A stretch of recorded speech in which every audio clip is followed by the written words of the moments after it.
Okay.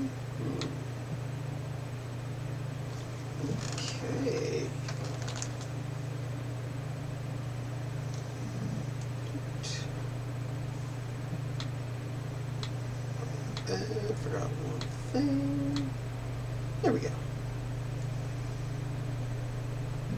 And welcome to this evening's stream. I hope you're all having a lovely evening.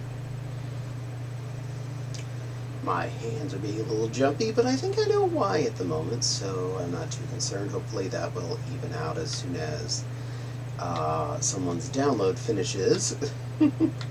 Hello there, Wild Fox. Welcome to this evening's Fundillions. So tonight felt like being a pink kitty for now, so that's what we're doing. Figure no one's going to complain about that. No. Let's see if I move myself around physically. That might stop because it's already being annoying. Ugh.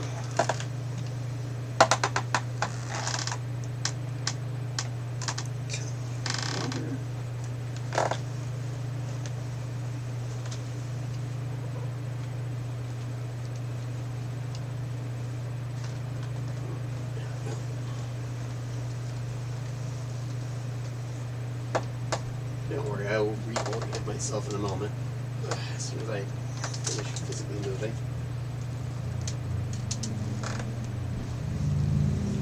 There we go. Something went ding. Went ding and I can't see it. Ah, Verderish. Welcome to the stream. Thank you for following. Mighty tuggable tail there. Aw, thank you. Ooh, Cheshire. Yes, Pink Kitty. And hi, Commander Kitsune. Hi, Denny. Give me just a second. I'm physically dig. I will be on camera in a second. There we go. Adjust my eyeballs. And there is my Fopsy wagging as well.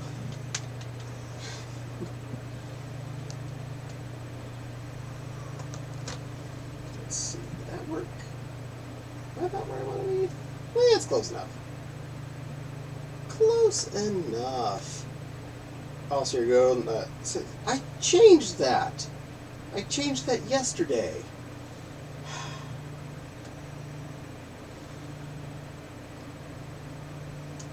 The stream says I'm babbling. It says VR chat. Did something else in here say? Fine. We'll change that to just delete it. Delete. Done.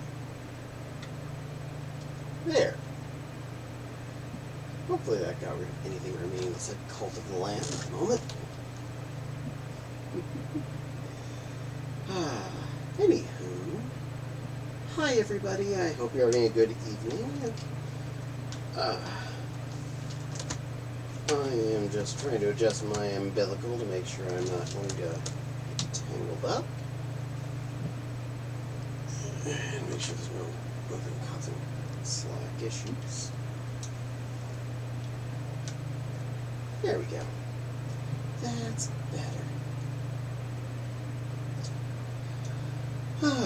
So it is a lovely Monday here, and hope you all had a good start to your week. So far mine has been just ducky since, well, I've still had Mondays off here and will continue to do so until the last week of November. So, yay. Anywho, had a few interesting things happen since we last talked. First, I got to go to a wedding on Saturday. Wild Fox was there. And I got to go in Princess. I asked the grooms ahead of time because they had a themed wedding. Gotten back into the Wii U this week. Well, cool. U is pretty awesome. There were a lot of good games on that. Sadly, it did not get as full a lifespan as it really deserved. But I got to speak with both the grooms at the wedding prior to going. They were having a themed wedding in the Renaissance-y style, and since I happen to princess IRL, I asked ahead of time, and they said absolutely. Specifically, I got the answer: if anyone complains at you, I will throw them out the second-story window. So I accepted that as a yes. Looks like I'm being a princess. And I was. And had a really good time. It was actually a pretty fun wedding. Didn't get bored. Food was good.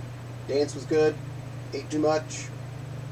Ceremony was entertaining yet meaningful. So all of the good things you'd hope for in a wedding. I did have a bit of a scare when I got back home, though. On my desk, I have 3 regular monitors, and the primary monitor, the middle one, did not turn on. This is not good, since one, I didn't really feel like spending the money on another 27-inch monitor today, but it's like, power button? No, it's not. I pressed it, I definitely pressed it. I looked around, like, something else felt odd, and I looked to the right monitor, and my taskbar was there. I only have my taskbar set to be on the primary monitor, not any of the secondary ones. And normally if you just turn on a secondary monitor, you still, the taskbar stays where it's supposed to be, everything's normal. My taskbar was on the right monitor. I was like, uh-oh. That's definitely not a good sign. That's a very bad sign when the taskbar moves on its own. I was like, that means Windows doesn't think this monitor is doing anything. So first thing I did was reach around the back of it, unplug and replug both of its cables. Still nothing. Not good. Getting more scared. And then I followed the power cable, because it isn't just a power cable plugged directly into it. It's one of the ones there's a power brick attached to it. So I followed the little power cable out to the power brick, and the power cable out of the power brick had become slightly ajar. And I don't even all the way, I'll just like somewhat wandered out of its socket. I had not been fooling around with any any cords on this side of the computer at all. That's the X scare right there. You got that right. And it's not like it's an easy thing to just wander out. It's a full-size, like, computer-type power cable. Whatever they call that one with the 3 prongs and big chunky head that, well, desktop computers usually use. That cable. It was one of those plugged into the little power block. And it had wandered halfway out from its, well, the amount that sinks in, half it was stunked out. How did this happen? How did that wander out? Hello, Commander CEE. Oh, that's the power tape connector. Thank you. You are smart. Ground.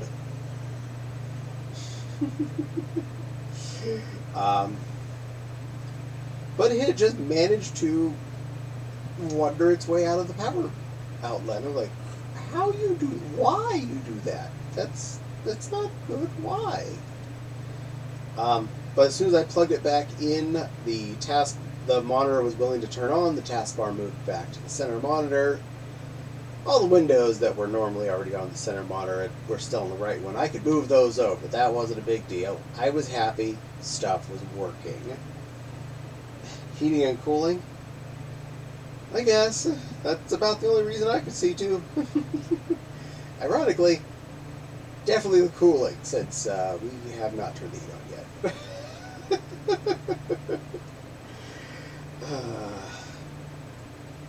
stupid cables, though. Scare the poots out of me.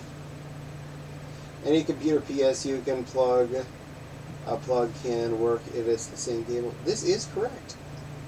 I have a whole big honking box of them from old equipment upstairs, in case one ever gets damaged, or if we get a device that doesn't have one with it.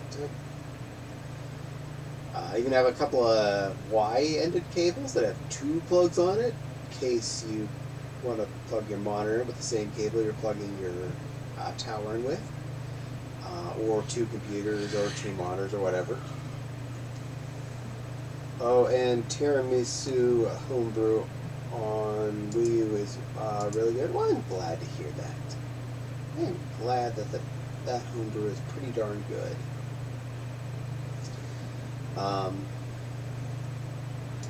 So, I did have a really fun time at a wedding, followed by a scary time with the monitor. Fortunately, the fix was pretty quick and easy once I figured out what was wrong. Ironically, it caused a micro problem when I was going to log in here tonight, and that was I was going to turn my webcam off since I don't use it during this anyway, and the preview of my webcam was not my face, it was something else, and I realized in my fun of looking for the cables for the monitor, I sat the webcam up on the computer tower so it was facing the wall.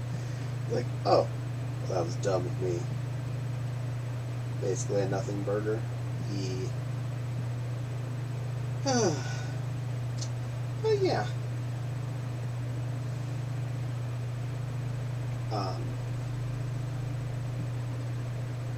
Fortunately, that was okay. I reset the webcam so it's physically where it needs to be for Cult of the Lamb on Wednesday. Not sure which fursuit I'm going to wear. It might be bursty. I think I'm going to change that up for you. Since I started using the cushion behind my seat, sitting, it actually gets me to be able to sit up a little bit better, and I probably will be able to breathe and see out of her, so we're going to give that a shot. So look forward to potentially a purple kitty on Wednesday.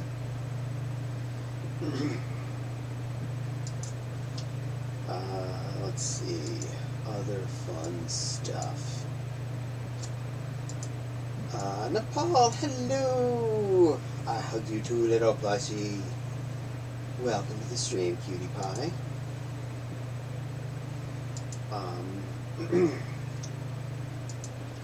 And next on the fun list, I started another sewing project on Saturday, which I completed just before streaming here, so yay on that.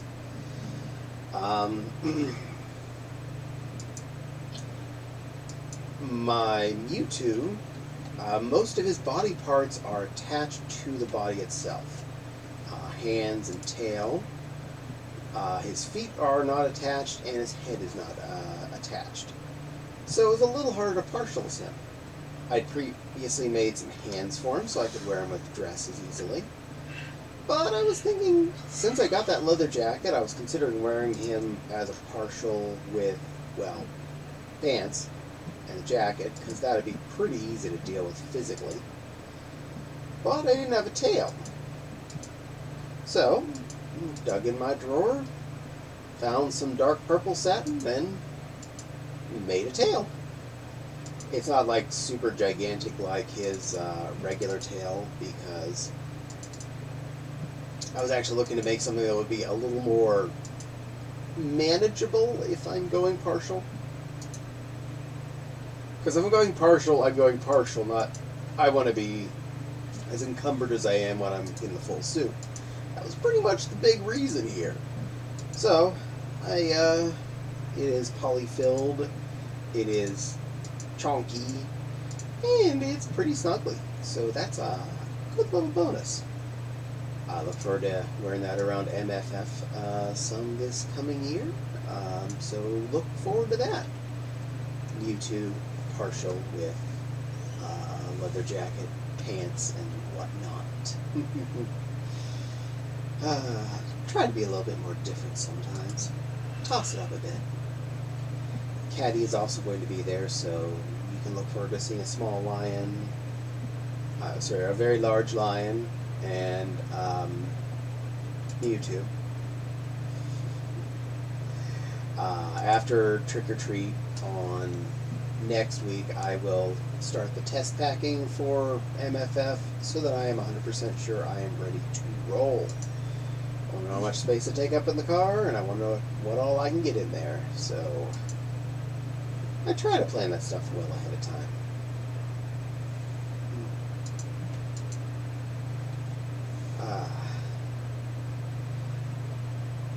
Oh, and today I did some more interesting tech support.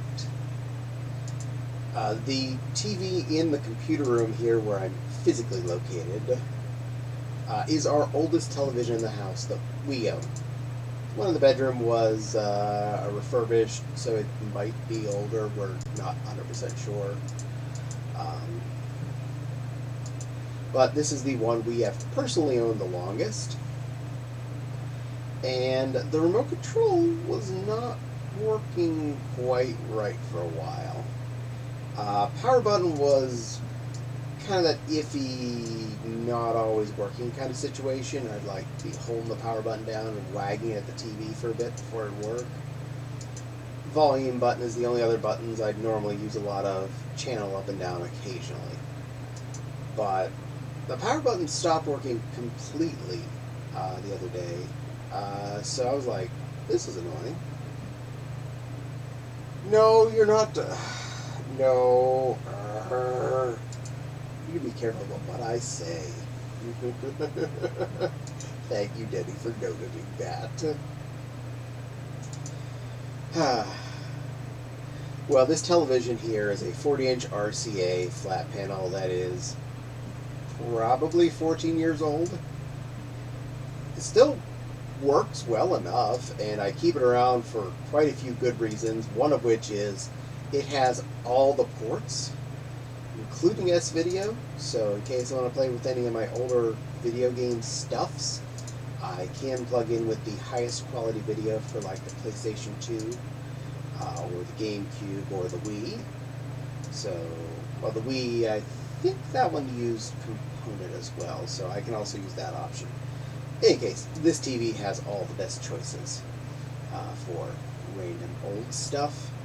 I even have a tap jack to plug the Atari 2600 or 7800 directly into the back of the coax cable, so it does all of it. It is ready to roll. But the remote was causing problems, so I decided, alright, we're going to be brave, figure this out. Popped the battery panel off, pulled the batteries out, and I saw there was one whole screw. I unscrewed said one whole screw and thought, yeah, this isn't going to just be it. There's going to be something else. Spoiler alert, there was something else. No more screws, though. The entire perimeter of the top of the remote control is the kind of pop panel things. So I carefully, with my tiny flathead screwdriver, weaseled the thing the right ways so the pop panels all popped off. And it's a very simple control in there. I mean, the board has like a resistor, a chip, and like nothing else. Like really nothing to it. The most of it is the top part where it's all the little contact bits for the button panel. Having a Wii U, you can be good. TV remote, it is, but it's in the living room and not this room. And it was programmed for this TV as well. Emmy, welcome. I'm not going to be joining you. Oh, that's fine. You don't have to, but welcome to the chat at least, Emmy. It's good to see you. Captain says, hi, Princess Caddie. Thanks for the kindness on my face. Aww.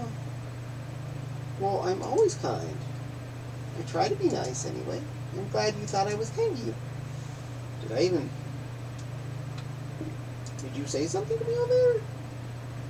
Is your account not named Captain Stouty? Am I going to get confused? This is going to make me think about things. What did I do?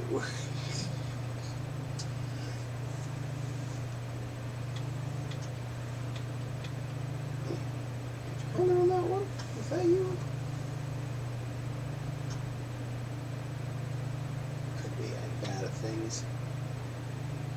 Anyway, back on that. Back on 3. Sorry about the ads though.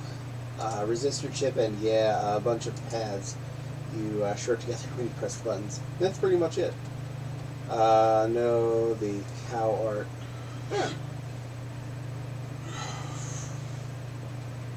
Just look for my comment on Princess Caddie. Oh, that was you. That one was you. Oh, thank you. Emmy tackles the stuffing out of Paul. Oh, so cute. The gamepad is a good universal. It is pretty good. Handy. Nepal's eat plush hugs and purrs, and Emmy is curling her head and purring. Oh, so cute. So I got that remote control physically apart. It didn't look dirty,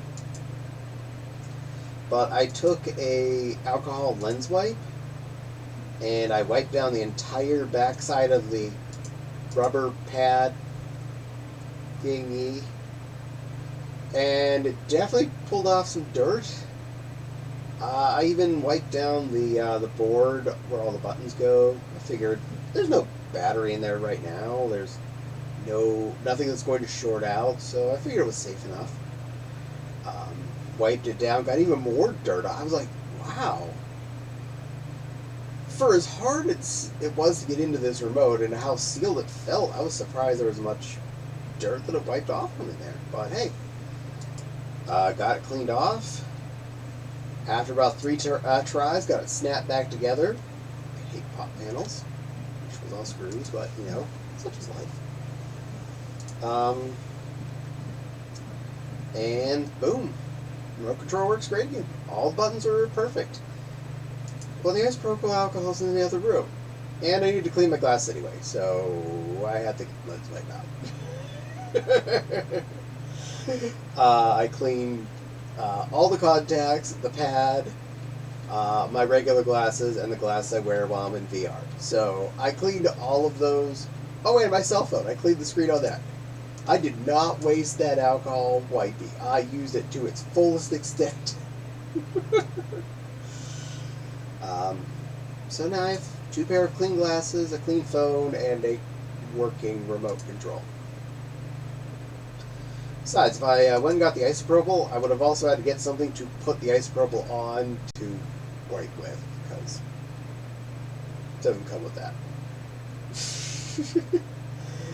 And lens wipes are in this room because we have glasses and we like to see for some reason. I don't know. It's an odd old habit we both have. We like to be able to see.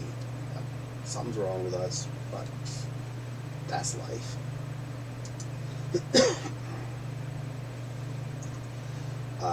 Paul says, I bet all the black pads are carbon pads. Be careful wiping those. You don't want to wipe the carbon layer off.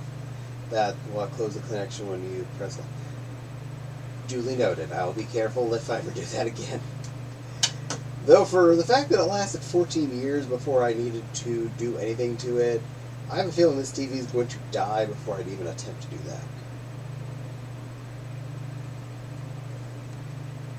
It's more of alcohol wipes are safer. Well, this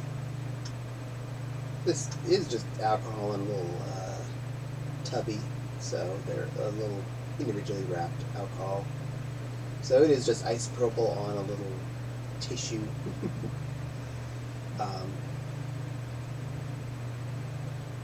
Fortunately, though, it doesn't seem like I did any damage. If anything, I made the remote actually work again, so yay, we have a working remote control. To be fair, the only buttons I normally use, volume, channel up and down to get from the Roku to the PS3, and power. And I could do those with the buttons on the side of the TV, but they'll like stretch up a little bit to do that. They are on that side of the TV where my desk is, but I'm lazy. I like the remote control. I need to fix my gamepad analog sticks. They've seen better days. Yeah, those things do wear out, don't they? But, you know, bad day for turning. That's okay. I understand typo and combo sentencing, so don't feel bad. I gotcha. I gotcha.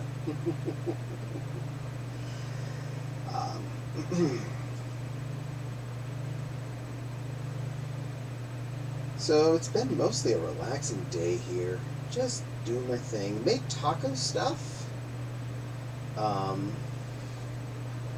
But did not feel like having taco as taco or burrito.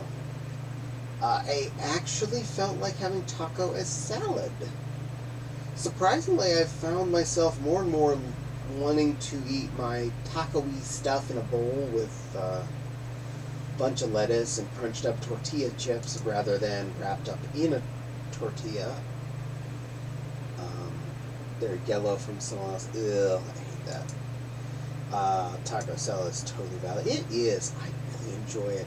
It's not like I even put much in my taco salad. Iceberg specifically, because I really like the flavor of it with taco meat. Plain tortilla chips. I personally prefer the little round, the bite-sized ones. Generally store brand. Crunkled up a little bit. Taco meat and refried beans. You know, it's not a very complicated salad, but it's a salad that makes me happy. I would have had avocado in there, but both Walmart and Meijer, all the avocados, except for 3, were, you know, rocks. And the other 3 that I speak of were way too squishy. Like, already turned into guacamole squishy. So, no, we're not buying that one. So, yay. But taco salad made me happy, so I enjoyed that. Flopsy also had a taco salad, so we both went on the non-wrapped / crunchy taco of sorts. And, pretty happy. It's one of the few times I eat something that is classified as a salad.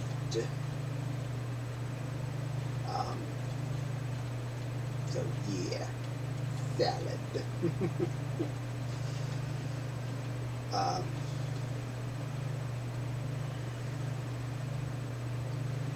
I've come across a new hobby, somewhat controversial, but I've been playing with Bing's AI image generator, and I find this entertaining.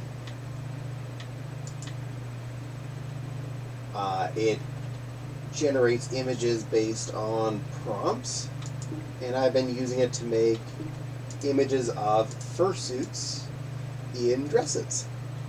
No one specific fursuit, mind you, generally just the species and a type of outfit I'm looking for, and I have a lot of fun with this.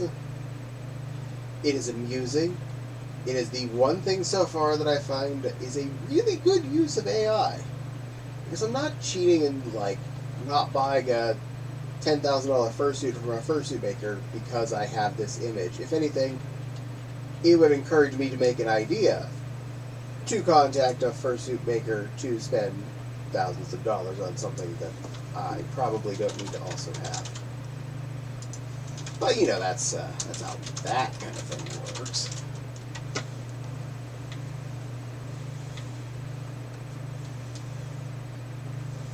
Paste.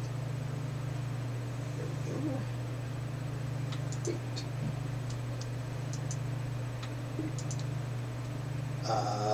Fopsu says, Cabbager, we have fursuits at home. No, I want to go to the fursuit game store and play with the fursuits there, not the fursuits at home. As long as I know it's AI, then I'm okay with it. It's when I think it's real and I don't like when I find out the pic is AI generated. I definitely agree on that.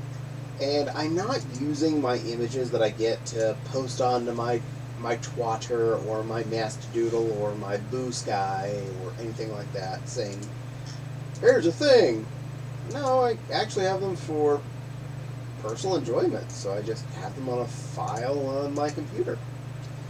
And the one place I do post them is specifically in a Telegram group of other people who are using AI, Bing AI to generate images, and we're just sharing them between each other. Now, I don't post all of them because I have, in the last week and a half, made thousands of these things because I'm idly clicking on it almost all the time.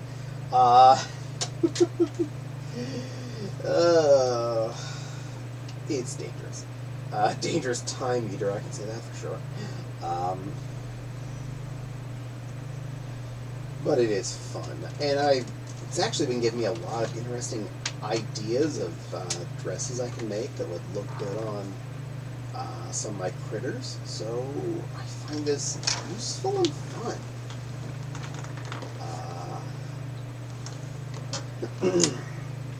Would I love to have more fursuits? Obviously, I think everybody would love to have more things at any given time.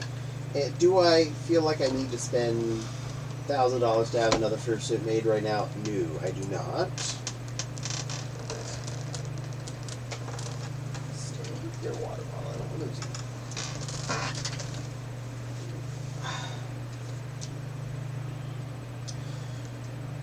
But it's very fun to be creative with that.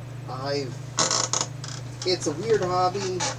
Between that and sewing, it's been keeping my paws busy a lot lately.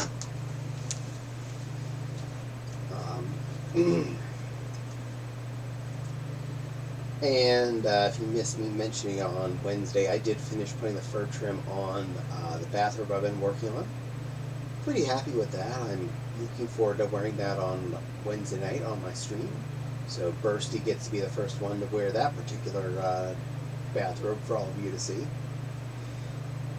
Probably record a YouTube video with Caddie in it Tuesday, but you won't see that till, well,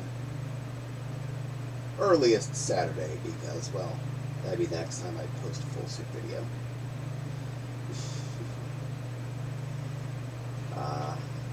I actually feel a little bad that I realized today as I was going to post my video for Monday that I forgot to put up a video on Saturday.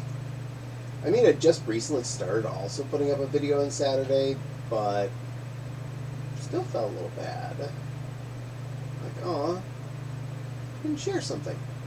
Could have shared. But, you know, I'll try and be better.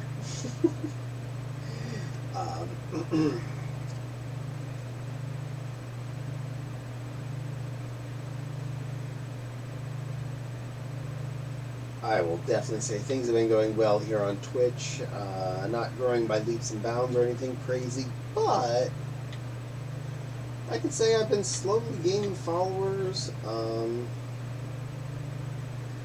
did succeed at the stream for 250 hours goal I mentioned I was going to, and apparently I'm at 255.83 now, so hot good jiggers. We are well in the game. They have one of those goals set all the way up to 2,000 hours, so it's going to be a while at streaming twice a week before I make that kind of thing. Tail waggle. You want a tail waggle, Denny? You, Denny, get a tail waggle. Okay. Am I physically going to hit anything? What I'm about to do. Don't think so. Still be careful. Alright. Turn chat off just so I can see what I'm doing better. Am I too close? I think I'm too close. Ooh. No water bottle. You stay there.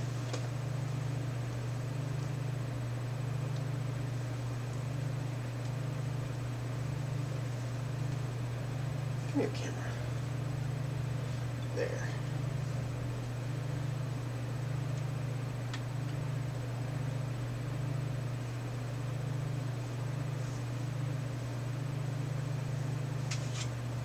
think my hip tracker went to sleep.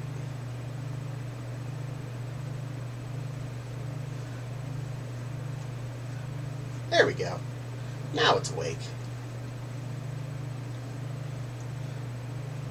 Hate to cheat you out of good waggles.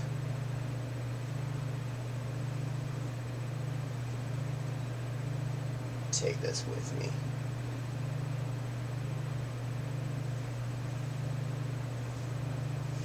I hope that waggle is definitely up to snuff. Physically move me back to where my chair is. Man. Chair got all discombobulated. Discombobulated. There we go. Gee, I'm looking at the bottom of my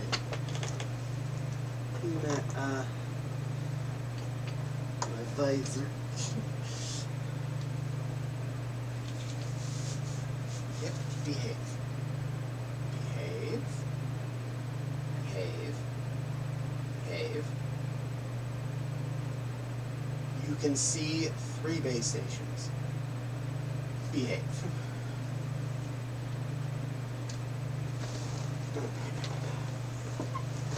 Readjust myself.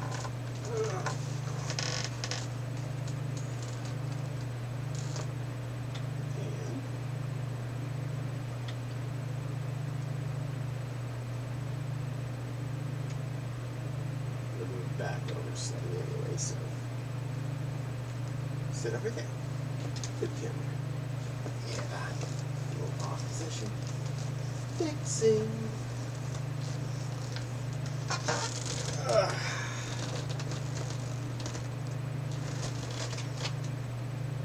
What is this? Tracker go sleep moment? No blue flash.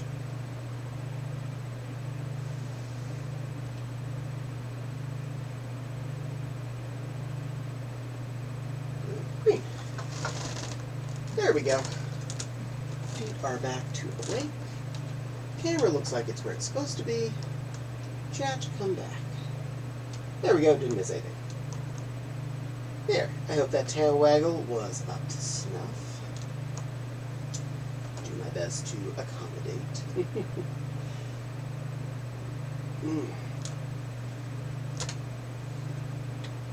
Sure, yes, I haven't done anything wrong yet over there. Perfect.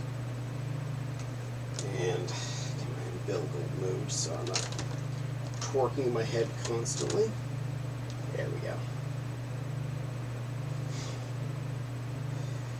The joys of cables and getting things to work right. Yeah, the cables are all doing good. Good. Straighten you up a little bit. There you go.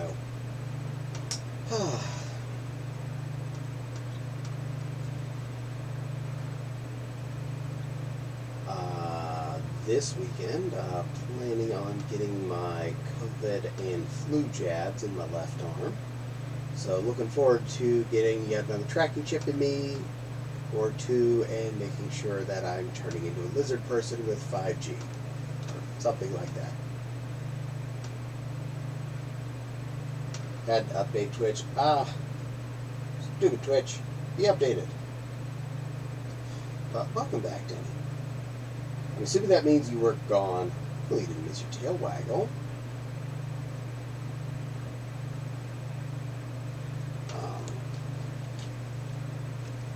There.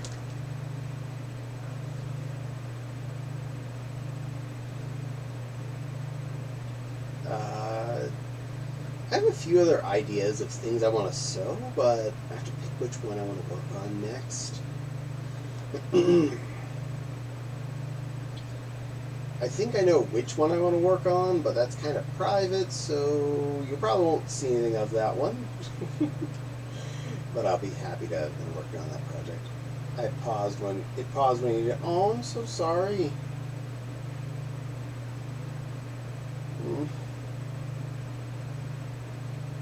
But I just got readjusted back to being in my seat.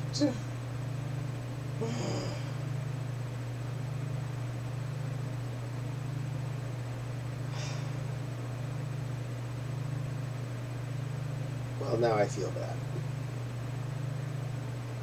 I don't want to skip you out on your tail wag you paid for.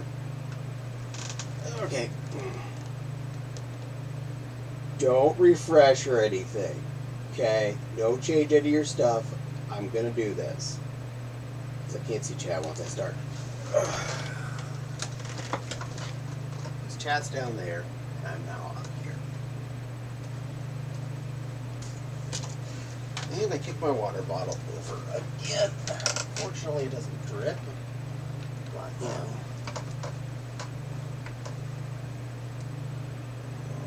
Alright. As far as I can get.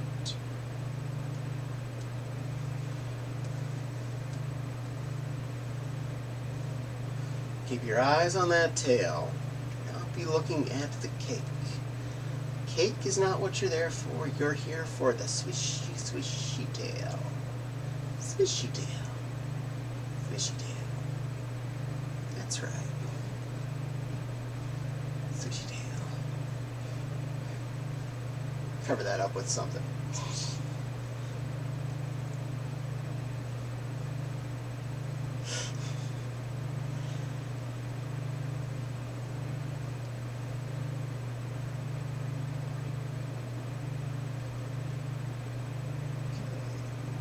Just a little.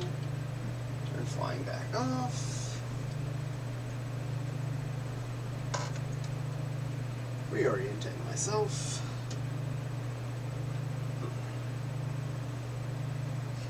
Umbilical. Don't tangle you up. Hello. Back where you need to be.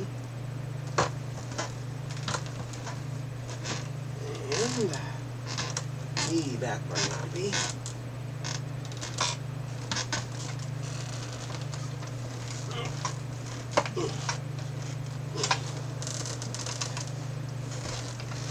Part of this is I'm trying to avoid being in the way of Fopsy if she wants to be in the room.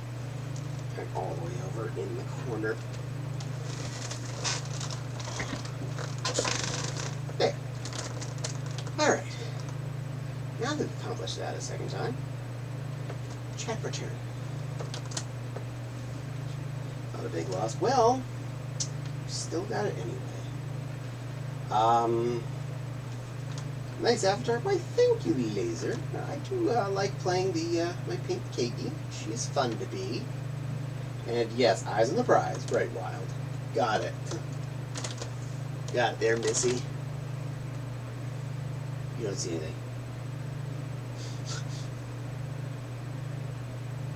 Love, love, love, love, love. Down. Good pillow.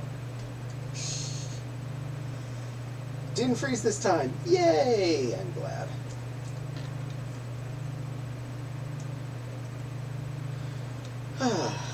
Good, because I want to do it a third time. You get 2 tries.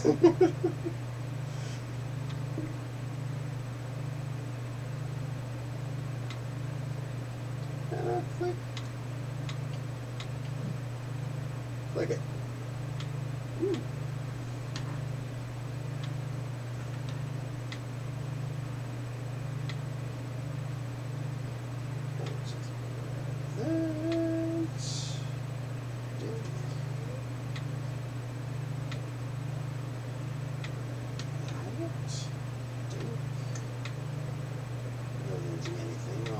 Nice.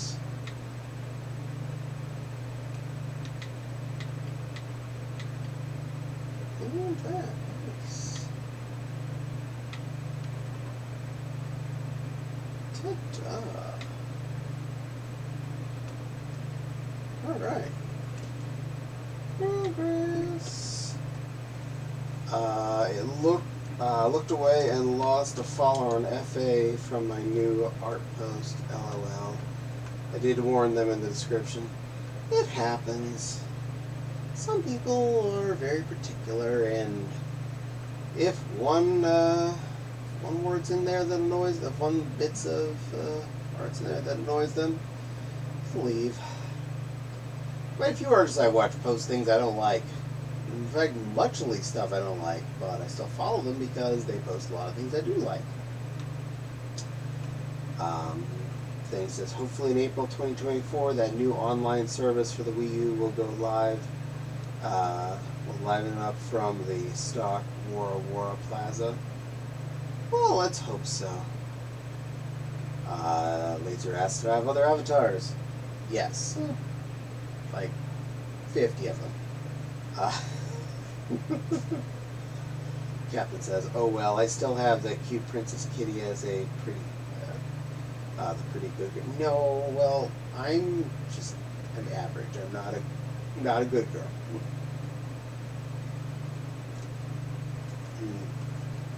But you do have me as a follower, I think. You might have me. I don't know anymore. Anyway.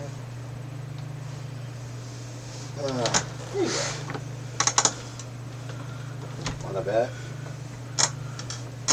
Lord? No. I'm a very naughty boy, and I'm reaching for my water. Come here, water.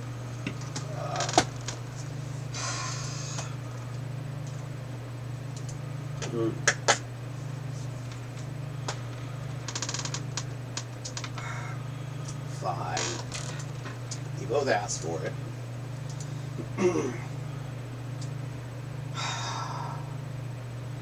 And you added that in there. Thank you, love. I'm a good girl. I'm a good girl. Jennifer, that is for you.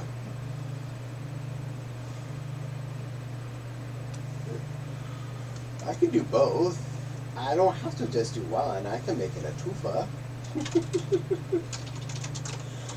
I'm still a good girl.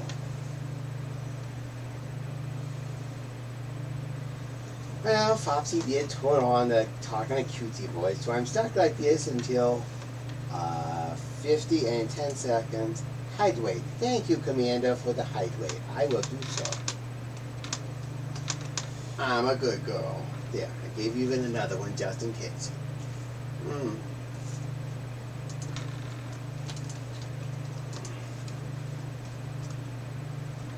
My left hip is not being happy right now. Hippie be good. Yeah, that was definitely a big twitchy twitch. We need a redeem having to do with I'm a little teapot, short and stout in her cute voice. No, I do not need a I'm a little teapot. There is one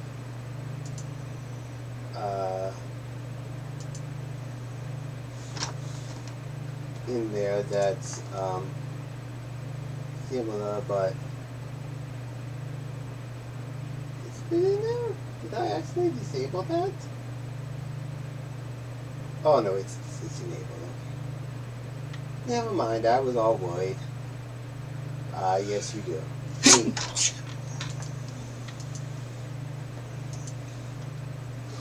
There it is. Yeah. New things were in there. Things that were turned off and turned back on were in there. Apparently that got turned off and back on again. Boop.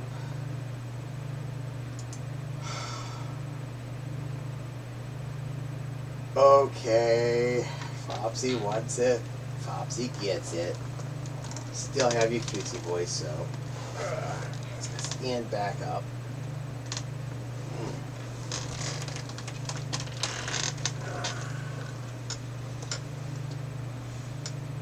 Move my camera so you can see me.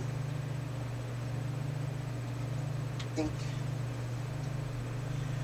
Well, who wants a lammy, lammy, lammy?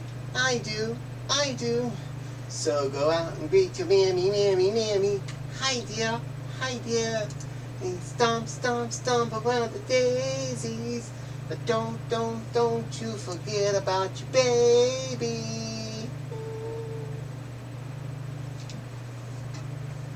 Oh, move the camel back down. That's this stick, not that stick. Not there, sugar white. And Goofy Voice should be over by the time I make it back into my seat. It is. Aw, bravo, so cute. Please tell me someone, it's been clipped. There are many clips of that already. And I get embarrassed by it when I go braid someone and they play a clip and it happens to be that one. There. Myself all the way in. That way I'm not going to interfere with Foxy's space, hopefully. Hopefully.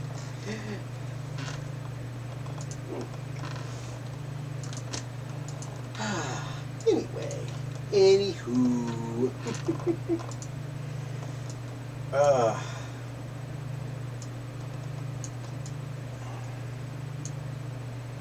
what to babble about today?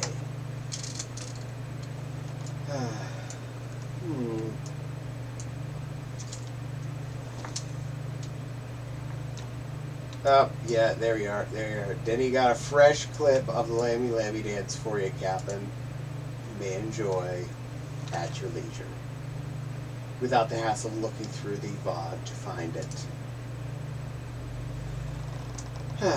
I bought something dumb to eat on Friday, and I enjoyed it.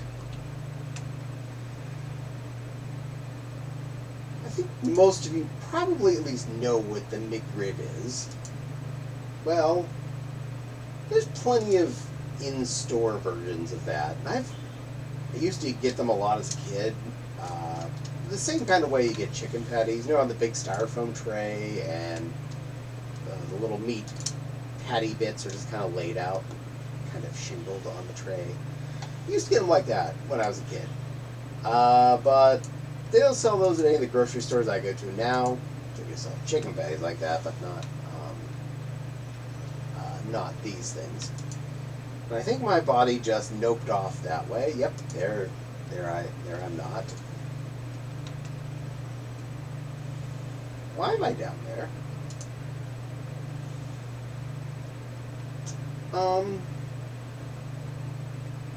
As I move, I'm back.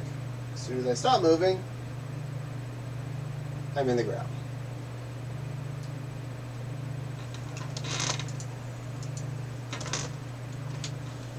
Okay, that was weird. I seem to be back in place. I seem to be anyway. Be back in a few making noms, then I'll be back to join. Oh, well, thank you, Nepal. You're welcome whenever you so get around to it. I'm here. So when I was at the store on Thursday, I spotted in the freezer section the pack, one of the packs of the rib patty things in the freezer section was on sale for a little bit less than usual. I was like, 6 little patties for less than $4? Yeah, I'll go ahead and get that. Definitely, to be fair, I was happy with the flavor. I know it's garbage, but it's a garbage I like. I'm burned out from VR. I can understand that does happen. And I don't require you or anyone else to join me. So don't worry.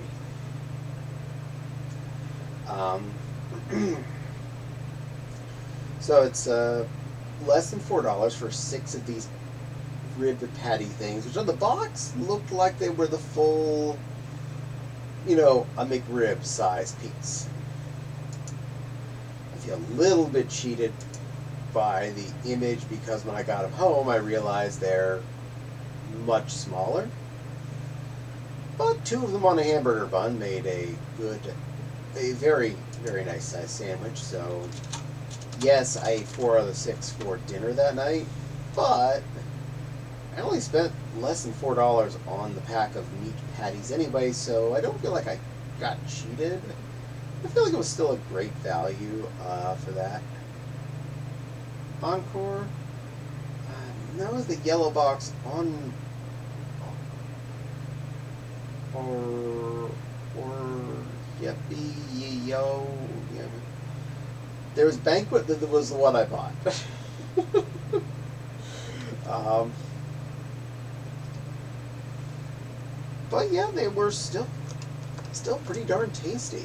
Way too much barbecue sauce in the pan, though. I mean, it's like there was a soup worth of barbecue sauce for the 6 little rib patties that were drowning in it.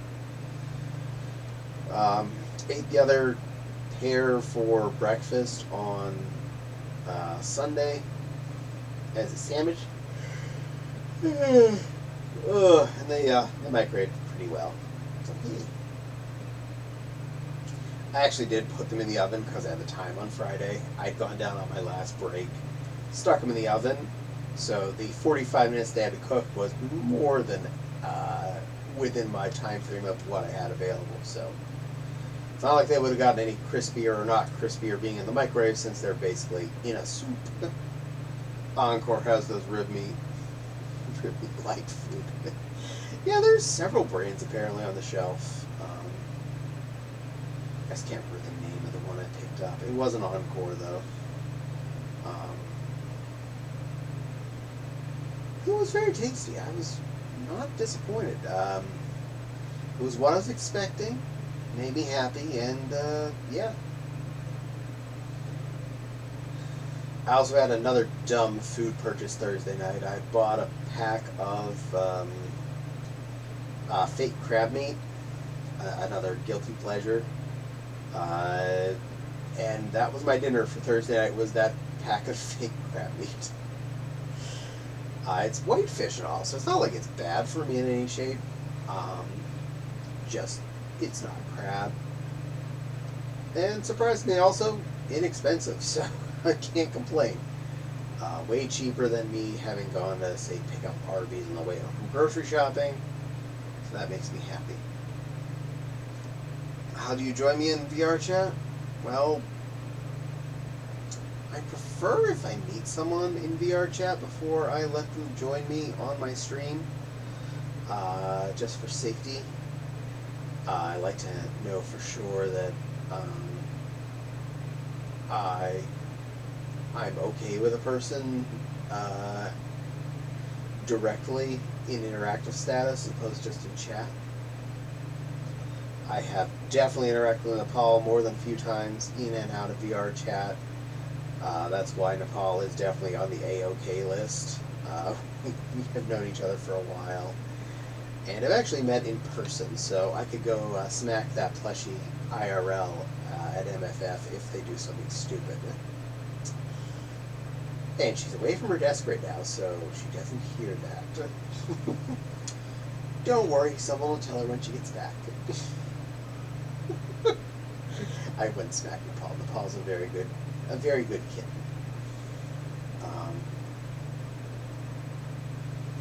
Commander, I'm thinking it's two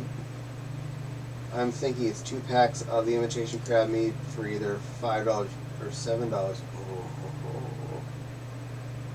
Oh, I love that stuff. I think it was for something for the 1 pound package that I picked up on Thursday. I think. It's hard to remember. That was several days ago, and a number. And I had a lot of numbers that day to think about.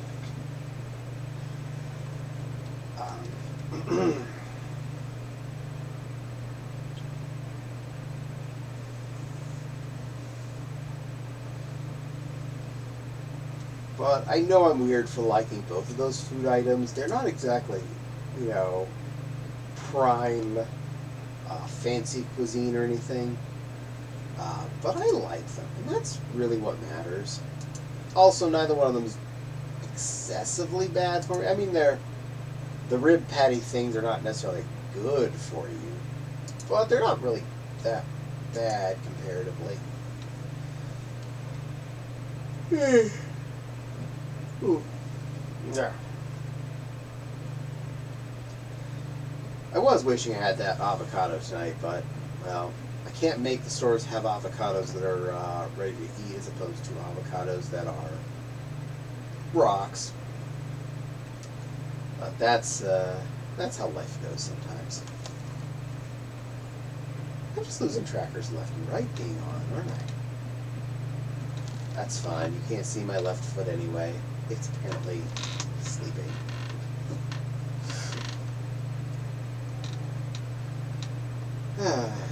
Mow.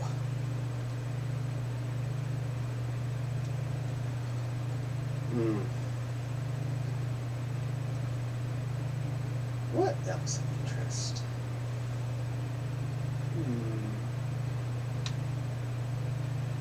We still have brownies in the fridge, which is interesting. I would have expected we destroyed those by now, but nope. Still some in there.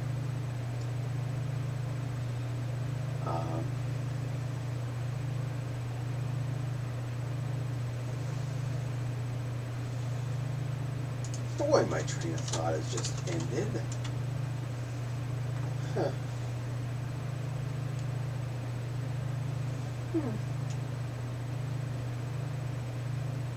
Oh, I did see another person, I forget who it was, playing Cult of the Lamb the other night, and it was their first time playing. It's always amusing seeing someone playing a game like that when you know how things work and you want to tell them, but you don't. You need to be good.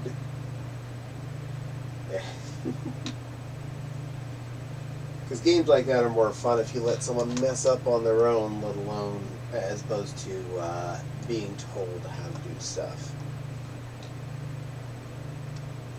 There. I feel like that pin shot a little bit.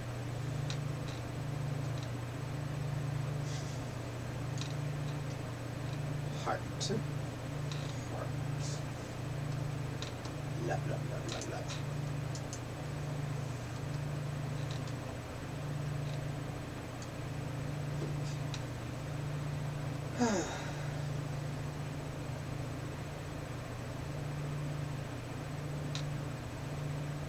Well, I poked it for you for Cult of the Lamb tip at one point. You're allowed to ask. I don't mind answering if someone does want to know stuff about a game, but I don't want to spoil someone's experience if they don't want to be told things. A lot of people really don't like to have any kind of spoilers about a game or a movie or anything before they see it or play it. And I completely understand that. There are quite a few movies I almost didn't know anything about it, and someone decided it was very important to tell me something on the way to the movie about it. And I'm like, I somehow avoided every trailer for this movie so far. I knew nothing about it. And you pick now to tell me something about it. Thank you. Thank you.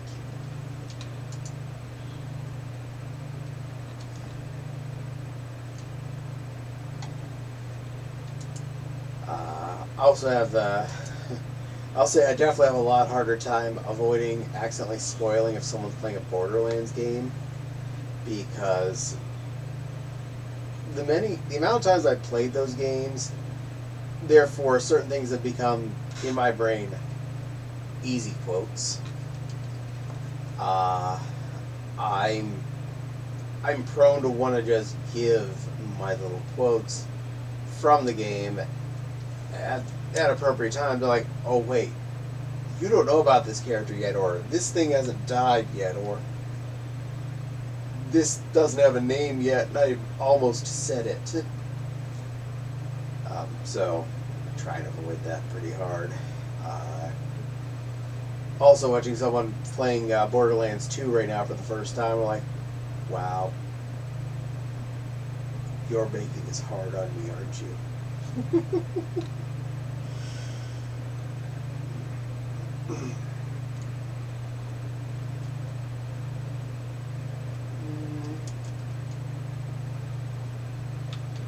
Let's try something else.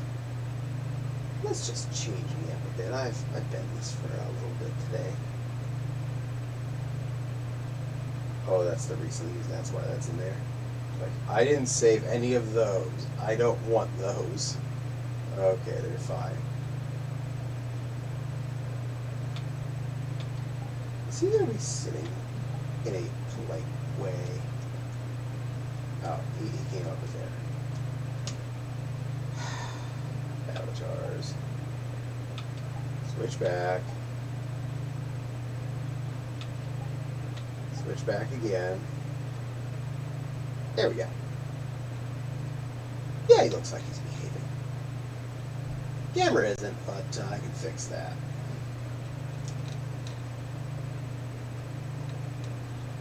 There we go.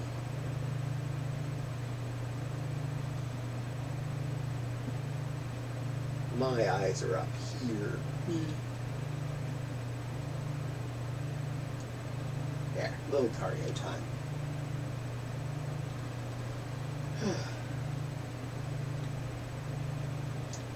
Yeah, just kind of felt like a little different thing. I was Pink Kitty for a while. I was Pink Kitty for a whole hour.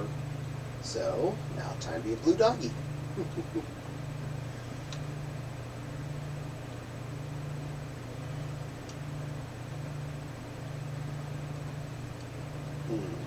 Lucario's not best Pokemon, but he is one of the best Pokemon.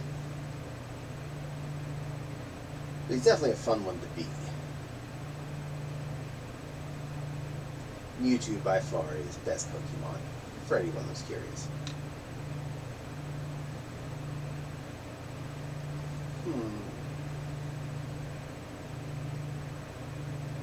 What to think about?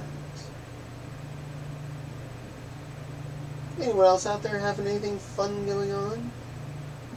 Anything exciting happening in any of you cuties?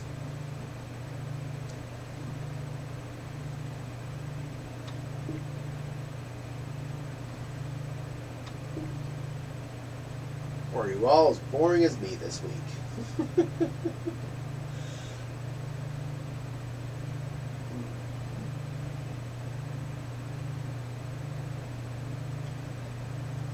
Probably the latter. I'm annoyed my camera is up there now, so I can't reach it. Lucario needs a pretty pink dress. Yes, I agree. Unfortunately, this is not a paid model, so I can't do that. Do need to switch out for just a second. Un momento. I can't reach my camera without getting up, and I do not feel like getting up. Again? Man, VR chat, what's up with you and the lack of loading correctly? There we go. Got it. Back to Lucario. And it loaded, and I'm a camera. Ha! Did it! Okay. There. Anchor to local. So I got plane. I'll play a bit. I'm going to take you all for a little walk. We'll enjoy this cute world that we happen to be in right now. Like usual, my search for a world tonight was the color pink. And, yeah, it'd be pink here. See, behind me there was a mirror that you were. A cityscape. A couple of comfy little couches and a laptop on a table. I'll walk in and I'll turn you around. Alright. There's a desk with a computer. And there's a pretty sweet looking bed. It's all pink. And another window looking out of the city. There are a lot of pillows around the room, and they all appear to be grabbable too, which is neat. So not a very big world, but it's still cool. Fun question though, how would you have gotten into this place? There's no door, there's no stairs, nothing pretending to be a way you got into this house.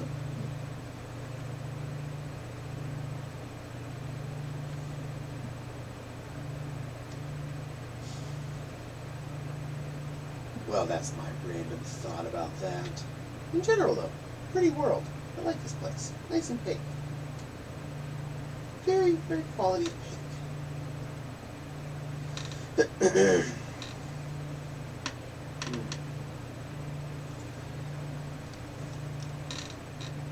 Definitely anxious to see how many dresses and things I can pack into my tote for MFF. Since Caddie is one of the two that's going, he takes up a whole lot less room than most other suits I own. Meaning I have a lot more potential space to put pretty things in the car. So, yay.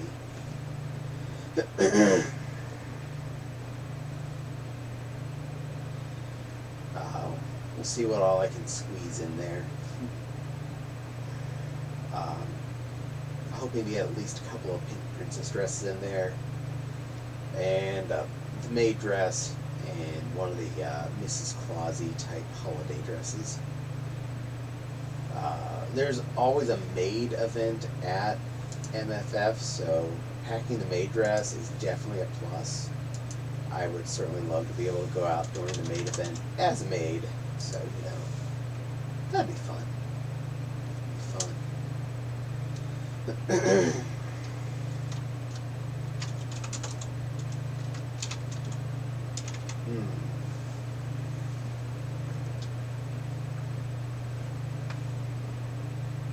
Wild says, I have a dress for Tika to wear at MFF, although a symbol dress, none of my Southern Belle dresses.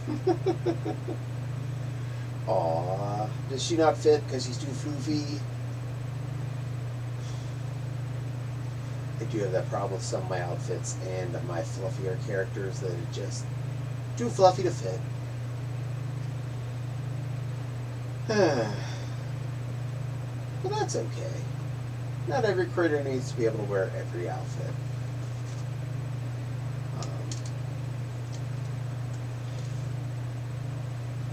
I promise to do my best not to fully fill up the room in Pretty Things Wild, so to not crowd you out.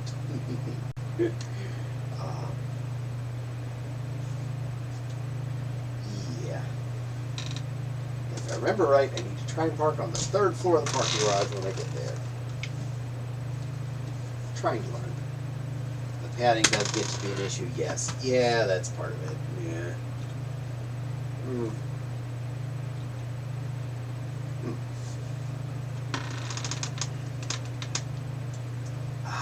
Water. 3rd floor, yeah. Got it. I don't care if I'm far from the door itself. As long as I'm on the right floor, it means it'll be easier to get loaded and unloaded.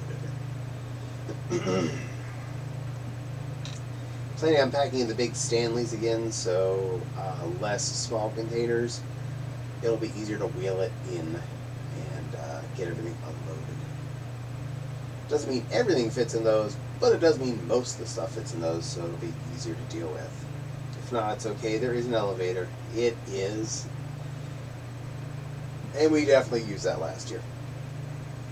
Because I parked on the 2nd floor.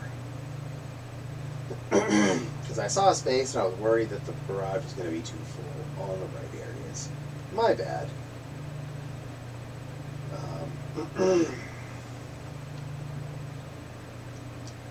Certainly looking forward to that. Looking forward to Halloween too. Trick or Treat's always a fun event.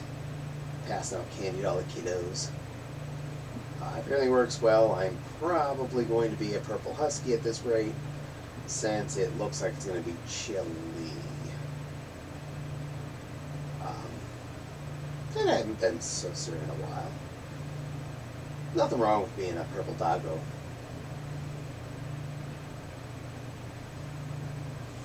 And to be honest, I'm not even sure which fursuits are going to Anthrocon this year yet. I think I'm going to play it a little by ear after MFF to see what I feel like.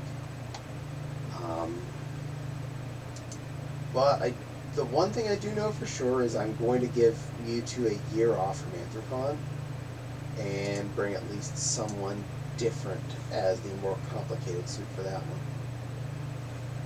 one. Wild is also looking forward to Halloween. Excellent. I'm glad. It's always such a fun time. Kids always love us. parents always think we're amazing for having actually complicated costumes and things. Definitely a happy thought.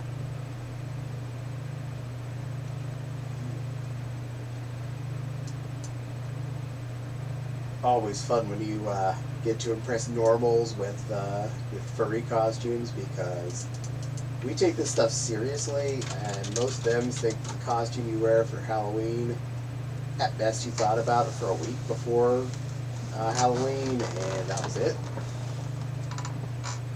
Maybe you pick something up at the Halloween store, maybe you whip something together out of a simplicity pattern. Granted, most people nowadays don't do that themselves because reasons. No one has time to sew costumes anymore. My mother always did. I never got to get any of those off the store shelf costumes, no matter how much I begged. But Mom always did a good job of making something amazing for us to wear. So that was the important part. And she's the reason I know how to sew. Because she taught me way before I even hit kindergarten how to sew. So I knew that before I learned a lot of things. And I still use that skill today. Quite a lot. In fact, I think it's a good hobby.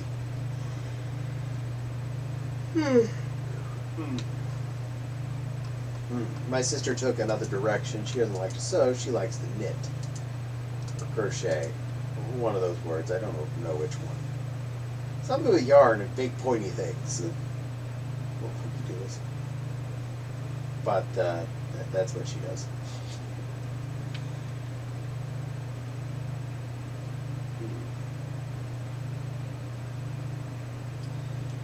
So anyone else going to be something fun for Halloween this year?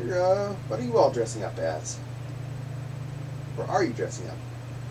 Not a requirement, mind you, especially for adults, but I always found it fun.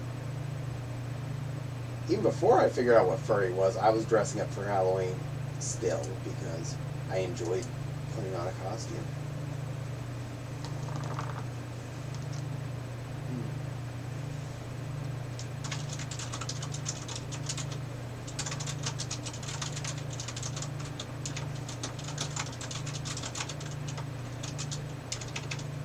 Well, if none of you picked yet, then you should all be pretty princesses. That's the rule. Waited too long, you're stuck, you have to be a pretty princess now.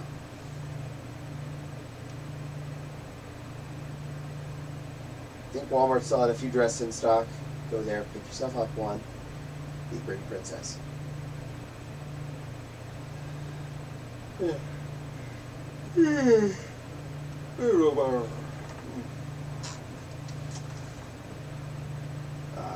Finished rewatching Mandalorian over the weekend.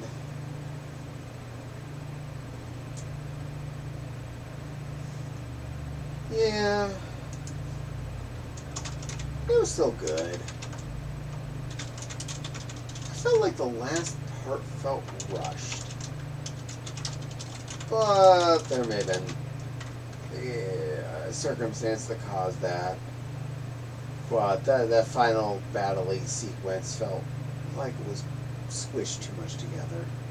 You know, oh yeah, well, wow, yeah, I know what you're gonna be. You're gonna be a balloon, a flaming balloon.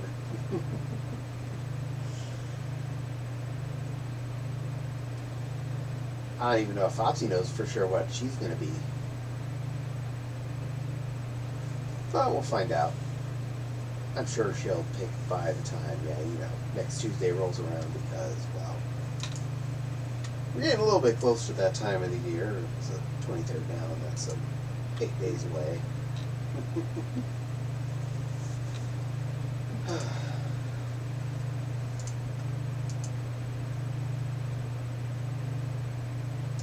And I'm looking forward to not eating pizza after trick-or-treat time.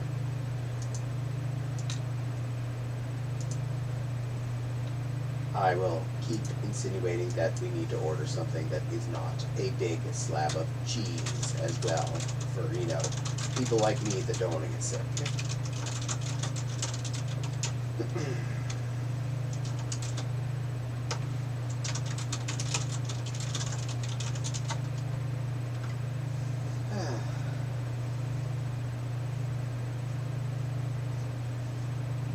I know we only end up going to 2 actual conventions a year at this point, but it almost feels like they're so quick between each of them, and they are practically an even dead 6 months apart.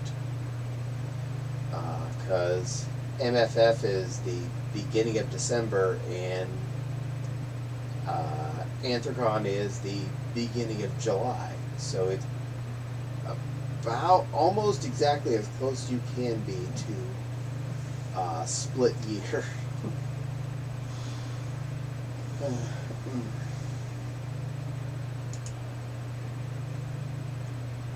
But it's nice going to two different conventions in 2 different directions and different types of cities.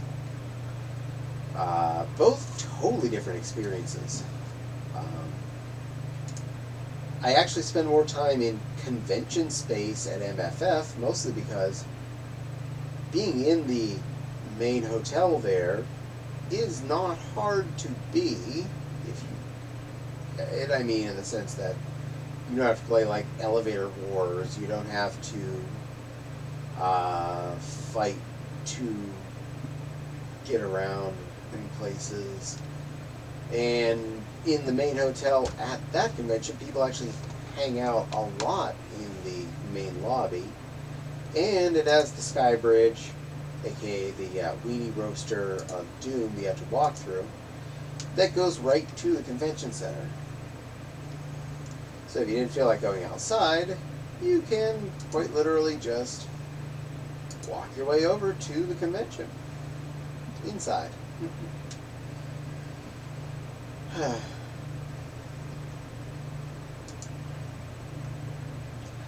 Whereas Anthrocon, I spend a lot more time doing things outside of the convention itself as a furry. Spending time in downtown Pittsburgh, eating at a lot of the restaurants. The most I usually do at the convention-wise, is go to the dealer's room. I rarely end up at any panels or any event things. And even when I do, I'm usually kind of bummed by them. Like, I feel either bored, overwhelmed, or I just don't get whatever it is I'm in. So I usually avoid going to panels and things. I don't go to the video game room or the... I think I wandered into the dance once this last year. Barely, and then I wandered right back out.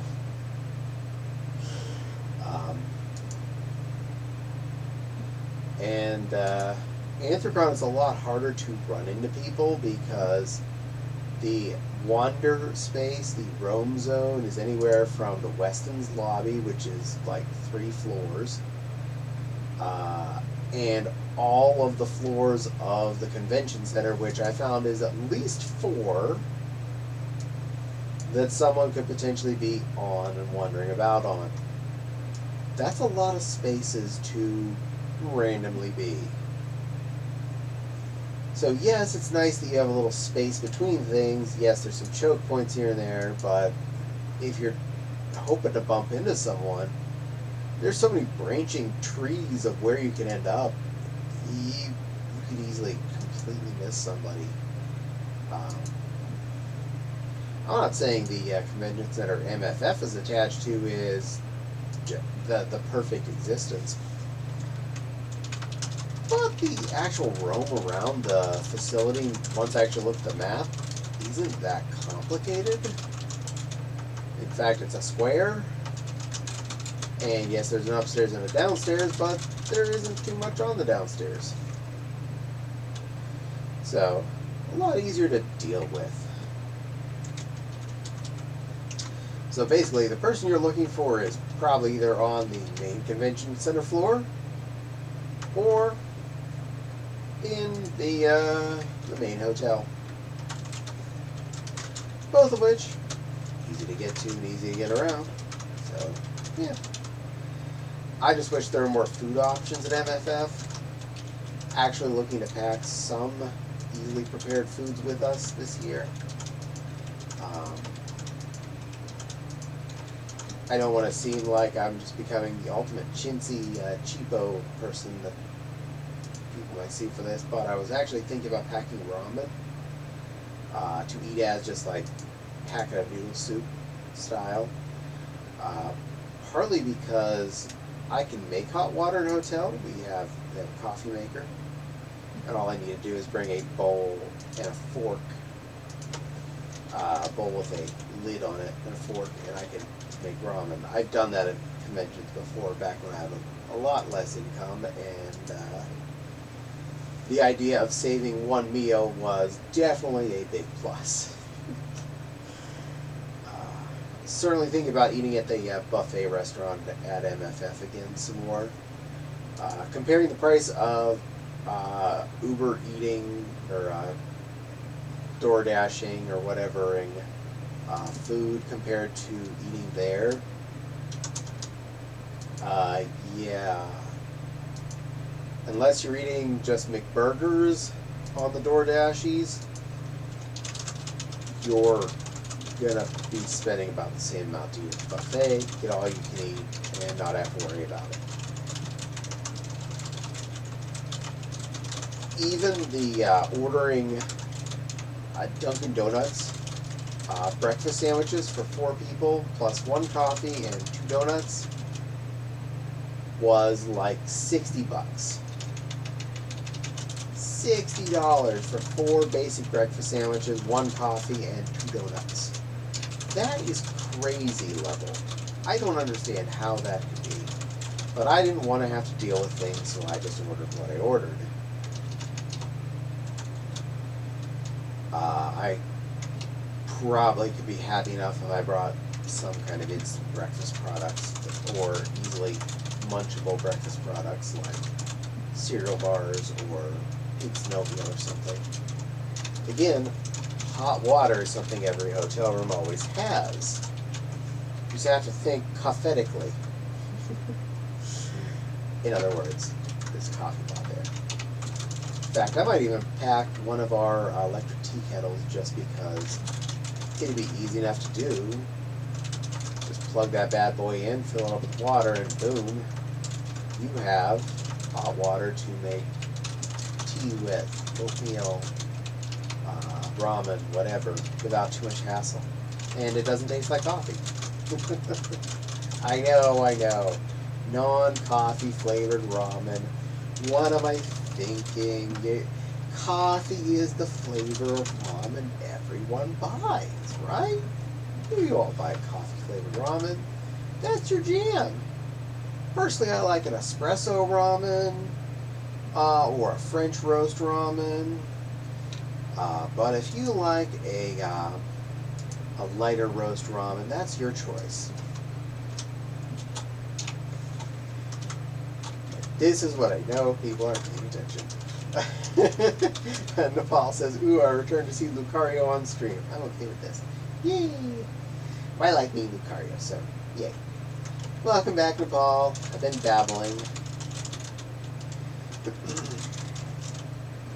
About what?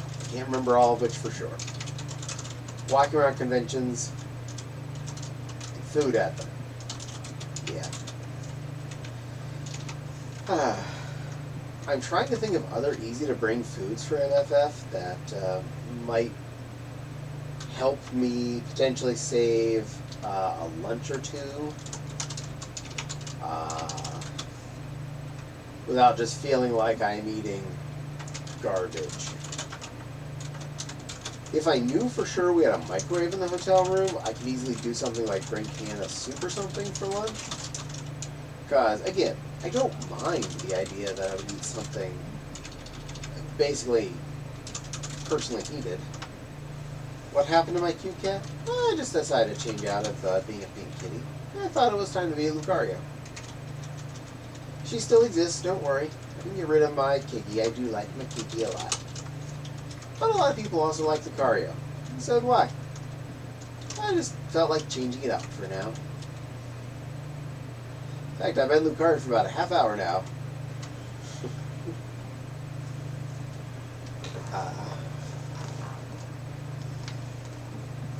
He's definitely one of my more favorite avatars that I've found randomly in the freebies. He's fun to be. He's kind of pretty too.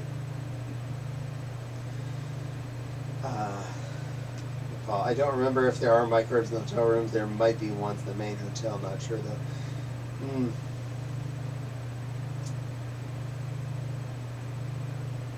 I don't remember either, and I don't want to, waste time bringing, say, canned soup and a bowl if it's not going to be any kind of use. But I'll probably bring the electric tea kettle. That seems like it doesn't take up much space, and I could probably, for the travel purposes, like shove the packet oatmeals in there, just to make it easier. Because if I can do packet oatmeal for breakfast or something like that, and maybe ramen lunch, I think there was microwaves, but they are out in the hallways. Okay. I don't mind going out in the hallway to heat something up. That's not too big of a deal. I don't feel like too much of a weirdo going and heating up my can of chunky or my chili in the microwave down the hall. Probably down by where the ice makers are and stuff. I'll look into that closer to the time.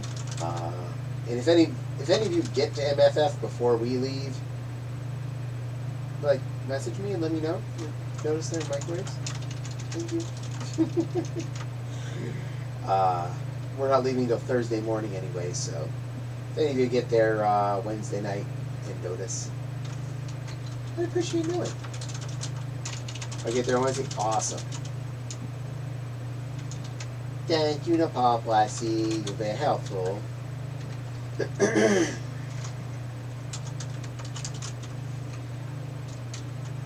I know we have plenty of plastic bowls and whatnot that I can bring that I won't worry about risking. And I have you're in the main hotel, right?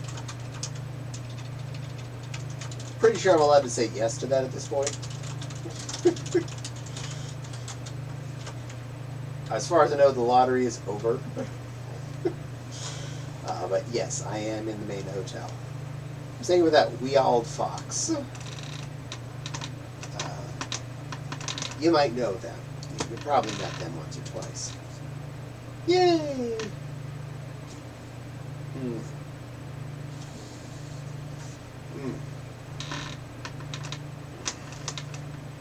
Good thing, because if the lottery wasn't over by now and the con is in like a month and a week, good gravy. Think about people trying to make their plans and they don't even know if they have a hotel room yet.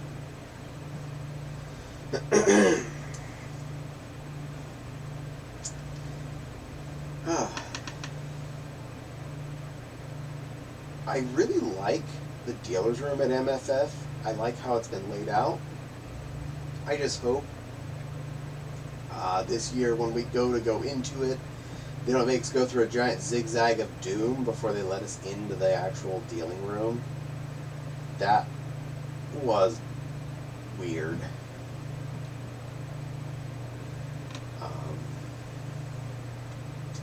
I am getting a fresh booster of COVID before the convention. I'm getting that next weekend on Saturday. I need to set that up. I'm going to get my flu vaccine. I'm not sure what the current policies are going to be by the time even we get there, because things change. But I want to make sure I'm doing my best to be protected. I did get the COVID last year, but we'd also just gotten a fresh vaccine booster a little bit before then, so it wasn't too bad. Both of us were better in right in about a week and a half. We were back to about 90+% happy.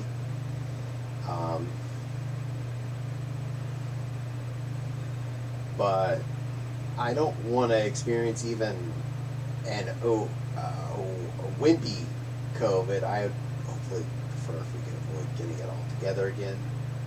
That wasn't fun. And I take the COVID vaccine as one of the people that does react to it, and I'm willingly doing so. Because for me, if it's anything like the last 2 boosters I got, I will have a reaction, and it will be like having COVID for a day. It sucks when it happens, but I think I would rather risk getting the COVID for a day than to go to the convention and run into somebody with a new variant that I'm not protected at all against and getting COVID for 2 to 3 weeks. I will take the short version if I do happen to get it. While it says I got my booster last Saturday but had no reaction to it, I'm glad you didn't have a reaction. Flopsy said she didn't really get any reaction to it either. She got hers 2 weeks ago. Both sticks, the flu and the COVID, and didn't have any problems. 2 shiny new Kroger Band-Aids on her arm. It was adorable. Command says same thing. Well, I got mine 2 weeks ago. Nice. I'm glad you're all doing good and staying protected. I would have gone with Foxy to get my shot on that Saturday as well, but I had already arranged I was going to be doing the Sam's Club run. A lot of our large item foods were right then running out, and I didn't want to miss my window to go do the big groceries. So I couldn't risk myself getting put down by the shot on Saturday.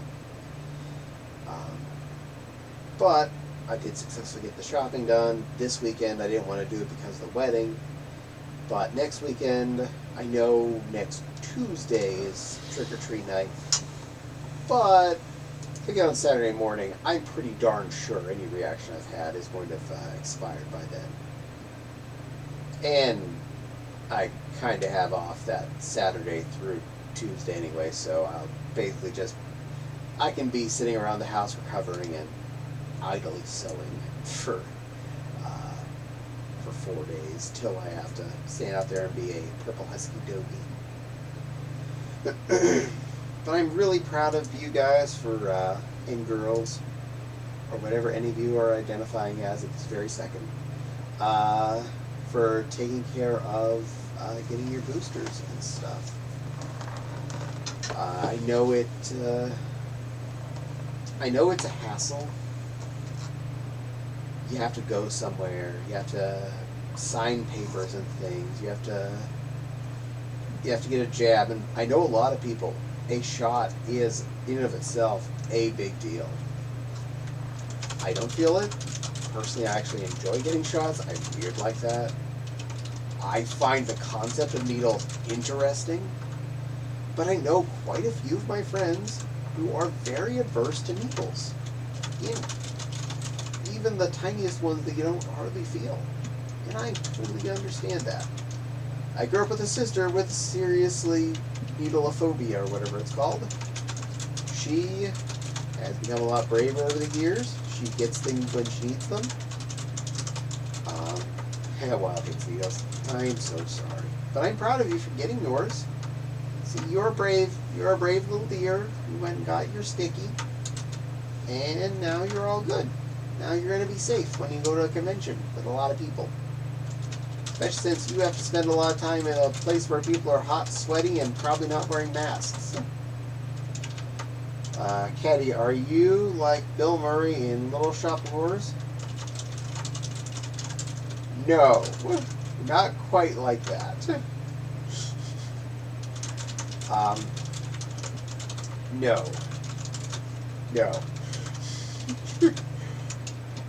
I'm more Rick Moranis from Little Shop of Horrors.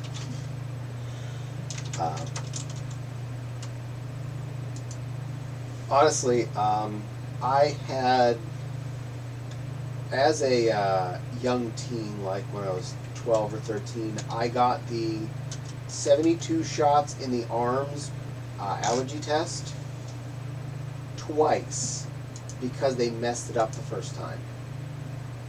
And I just sat there and watched as they picked up every individual needle, poked it in my arm, squirted the little stuff under my skin, and made me covered in little red itchy bumps because, well, that's how the test works. I learned to give myself and my mother allergy shots. So I would poke myself in the leg or poke her in the arm and inject. I got pretty good at it. I never really had a big deal with it. In fact, when it comes to someone trying to get my blood or put an IV in me or something, I usually tell the phlebotomist where to hit. Like, no, this one's really good. No, that'll flatline on you real quick. It'll collapse as soon as you get yourself in there. No, it's good. They go in there and collapse. I was like, told ya. I know my holes. I know my tubes. I know how I work.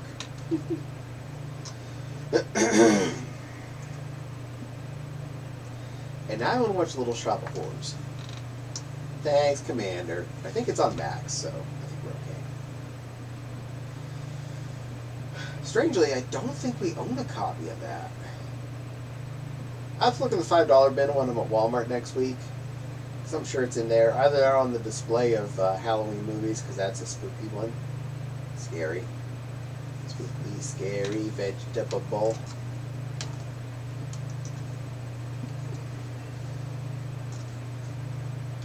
Get that back where I need it before you need it. Thank you. There we go. Little Shop of Horrors I never found really scary except for the dentist scene, so I'd say we're pretty good.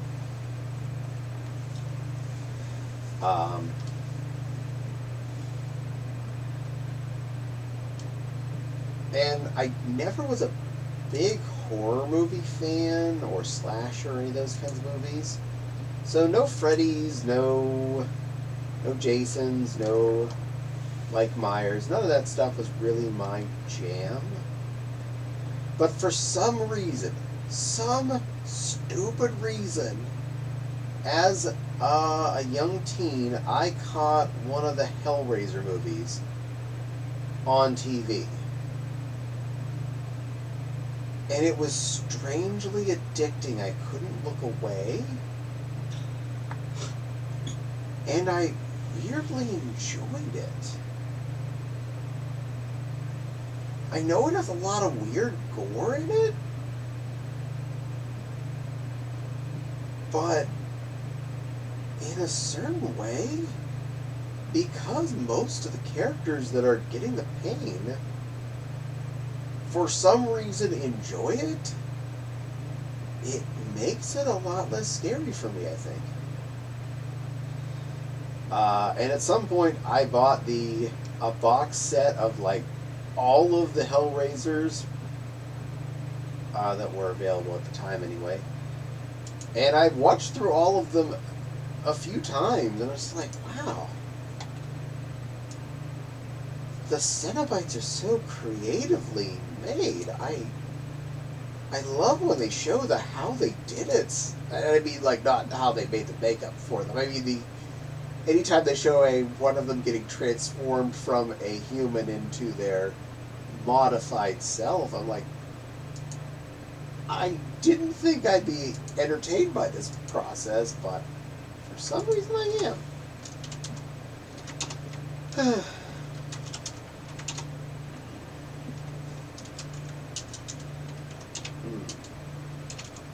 Also, the needles thing, I never really felt too much pain from them, so I think that's part of the reason why I never cared.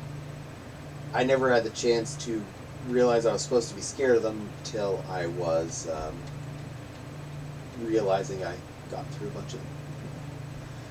Well, since I'm not much of a horror person either, but I've seen Gremlins and some of the Chucky movies. Gremlins doesn't really seem as much like a horror.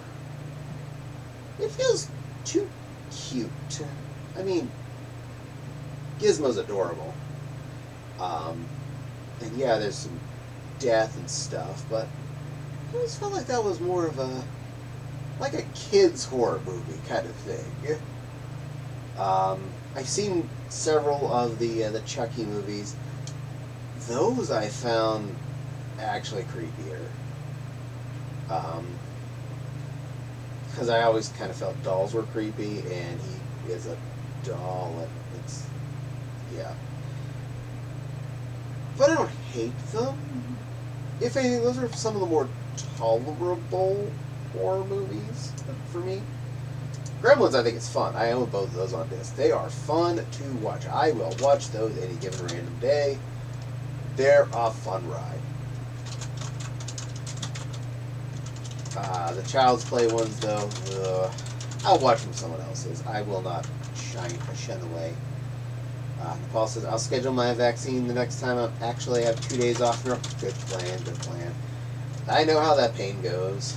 Only reason I have my 3-day weekends is because PTO burn. Commander says, for real horror, you need to watch Titanic the Animated Adventure. Yeah, that was scary. I've seen reviews of it, and yeah. No.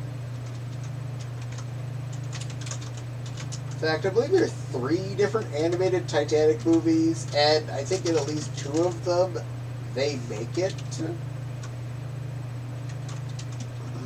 Talk about missing the mark. It's like you had one job. It's a Titanic movie, you have one job. This one thing we all know is going to happen. Ship's going down.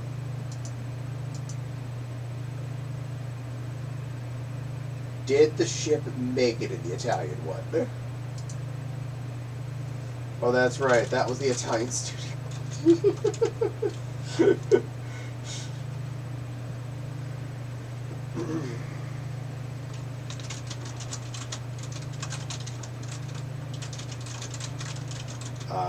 With the German Shepherd and the... Yep, that one. No rapping German Shepherd. That is way scarier. I'll take a Friday the 13th or Nightmare on Elm Street. Thank you very much. I'll stick to something normal or over that. Yep, that one. Oof.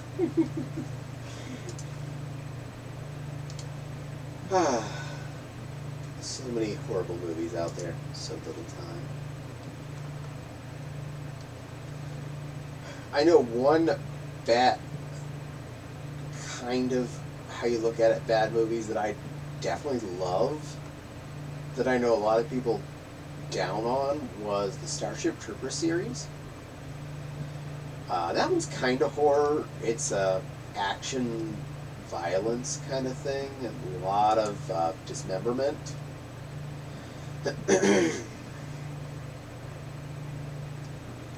I know a lot of people down on it for being way too politically seeming and campy and whatnot. Personally, I find all 5 of those movies to be a fun ride. Ooh, other horrible movies. Manos, Hands of Fate.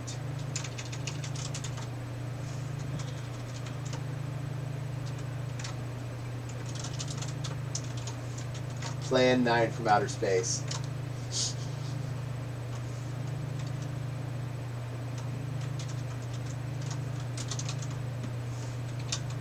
You don't know about Manos? Oh boy. Yeah, I know about Manos. Don't worry. Yeah, I'm aware of that one.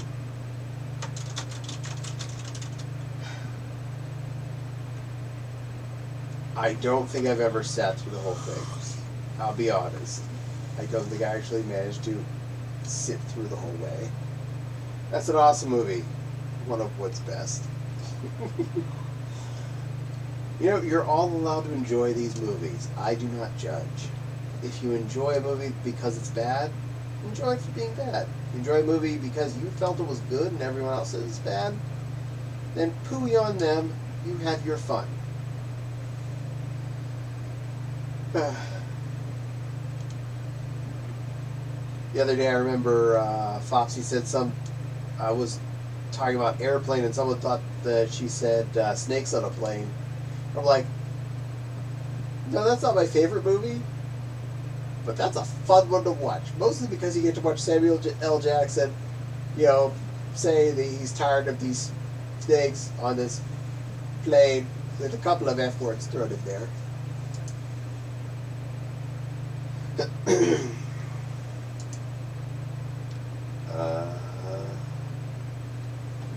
Hey, that's an awesome movie. One of the best. B grade that is so bad it's not B grade movie. Wasn't intended as a horror movie, but Star Wars Holiday Special. Star Wars Holiday Special is a beautiful train wreck that involves Wookiees speaking most of the time. No subtitles. That was a thing.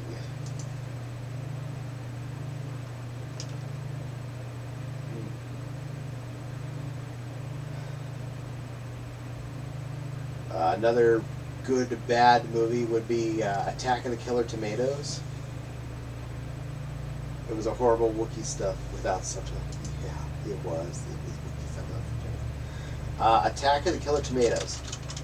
Any of you remember that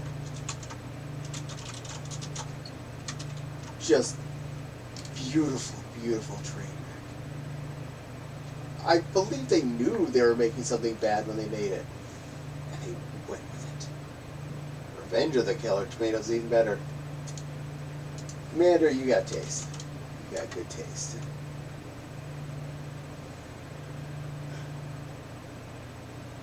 He even made a good cartoon show on Saturday mornings. That's the only reason I even ended up seeing the movie is because I saw the cartoon, and then it's like, this came from a movie? I have to see this. I have to see this. This is not is it a thing I could see? It's a thing we must make happen.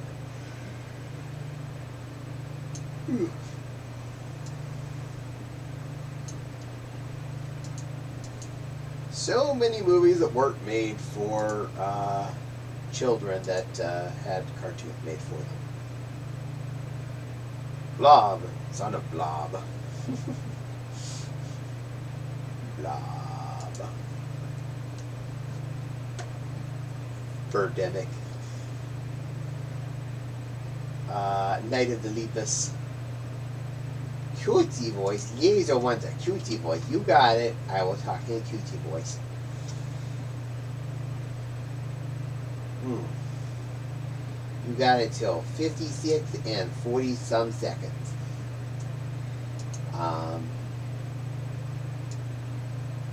I have a few movies on my shelf that I actually find bad enough that I almost don't want to ever watch them again, but I'm reluctant to give them away or sell them.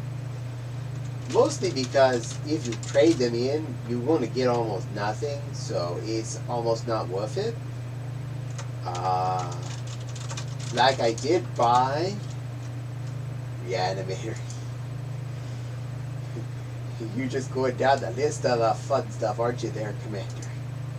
I did buy 8 Mile when it came out. In fact, it was really cheap when it came out. I didn't get a chance to see it in the theaters because I was kind of not really financially sound at the time. But the DVD was pretty cheap, so I picked it up when it came out. And I kind of regretted it. I also got the Last Airbender Avatar movie on disc. That was a thing. Every character was done wrong. The story seemed stupid compared to how it should have been. And that was boring. But again, if I were to take them to the used store and trade them in for money or whatever, they'd probably give me like $1 or something. I'm like, I spent 20 on this. I'd have to have bought like 20 bad movies that I don't want to get enough to buy another movie with. I'll just keep my bad movie. It'll stay on the shelf.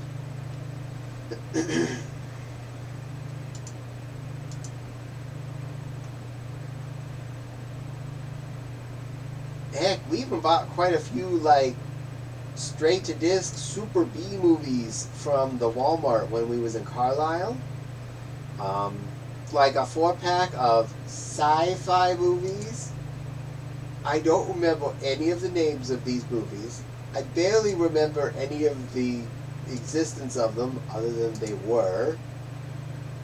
And one of them had Q, whatever, forget his actor's name, as like a bad guy. And I was like, wow, he's everywhere.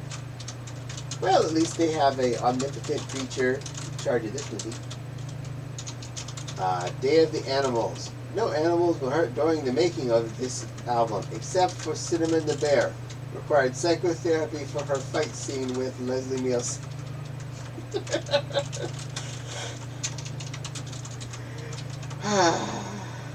Okay, I'm out of cutesy talk. Yay, I'm free.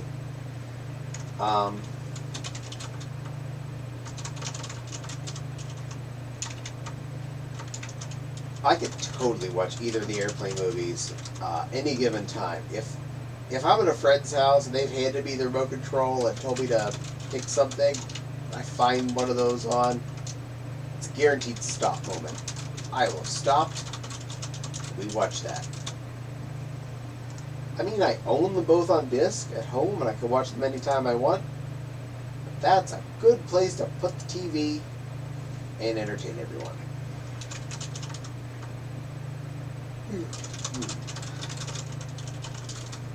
We've got to blow rock.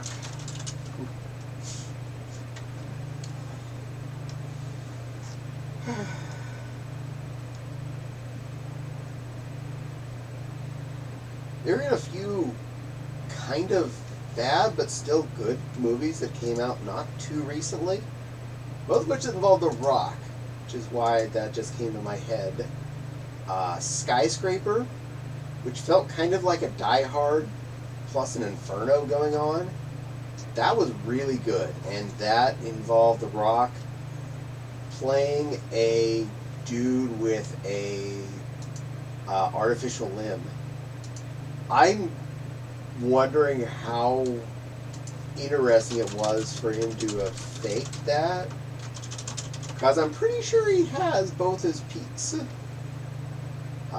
But his character in that movie lost his leg at the knee, and that is actually a major plot point throughout the movie.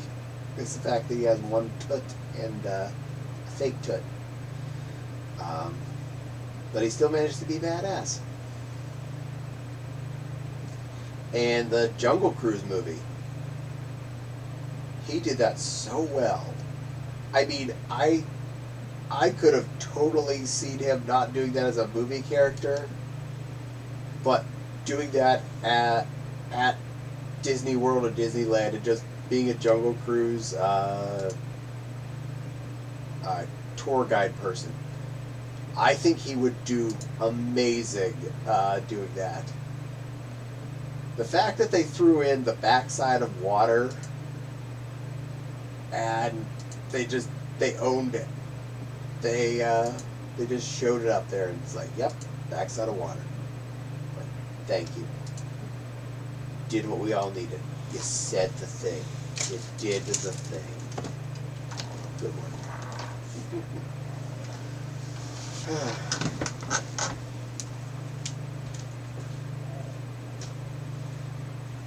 Mao.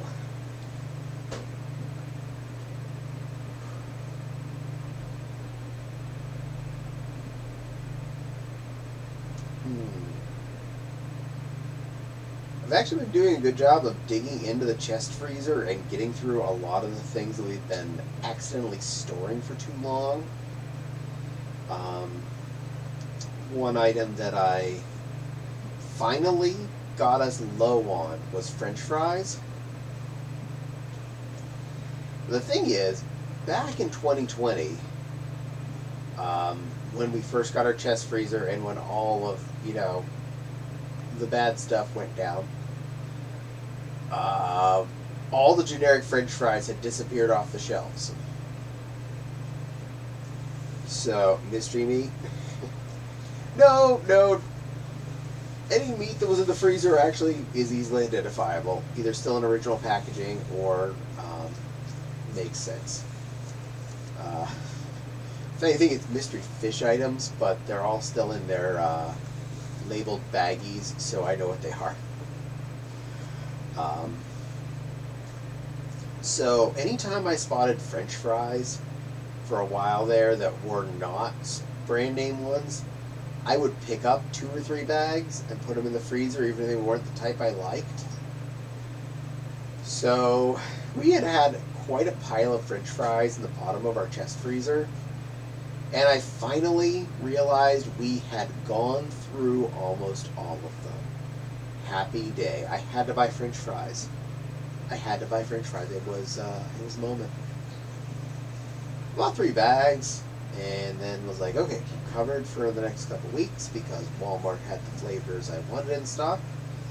I got seasoned fries and seasoned wedgies, because those are 2 I really like from there. Specifically, really do like those seasoned wedge fries from Walmart. They're great value ones. I don't know what they do to them.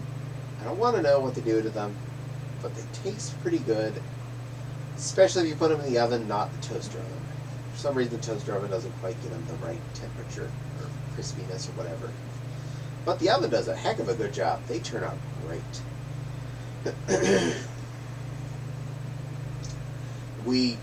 I did find several containers of the vacuum sealed fish fillets and things in there. So I do need to cook fish for us a few times here in the near future just to burn through some of that.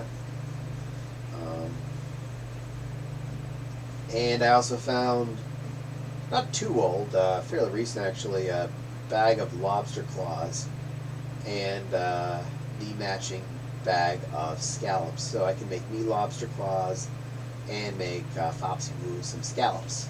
And I think I'm going to do that this Sunday. Because this week is fish week, this last week was steak week, so I usually toss it up. Every other Sunday is steak Sunday, and every other Sunday is fish Sunday.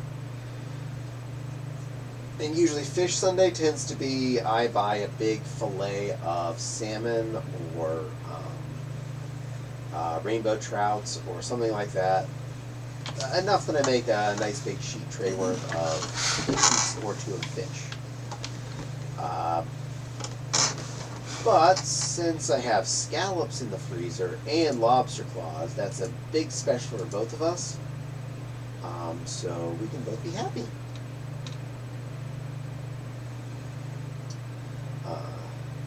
Yeah. Though there are quite a few bags of the prepackaged fish fillets or whatever that there's like 1 of in the freezer. Like,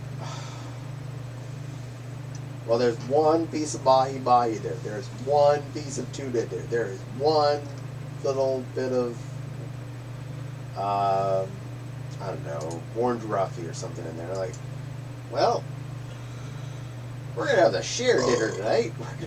One of us gets one thing and one of us gets the other thing.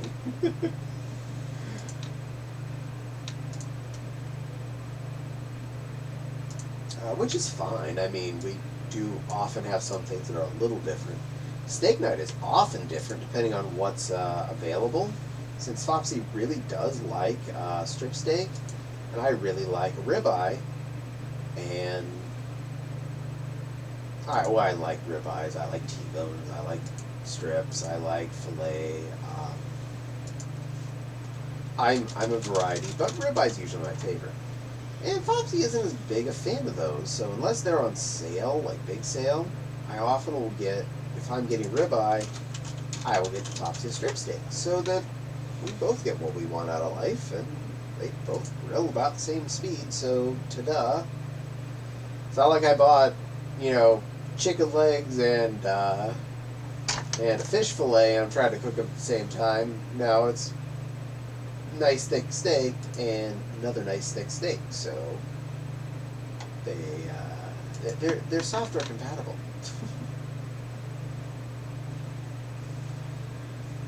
And I haven't been buying my steaks at Sam's Club lately because the prices have not been anywhere near any better than Meijer. And oftentimes they're in odd numbers. Like the ribeyes are usually in a 3-pack. That does not help me. That creates a problem of a ribeye that does not have a mate. I want chicken, I want liver, meow mix, please deliver. For the record, meow mix, pretty darn good. 9 lives, it's okay, it's not as good. Yes, I used to eat them both as a kid, whatever we have now for the cats. Basically, it was like meat-flavored cereal.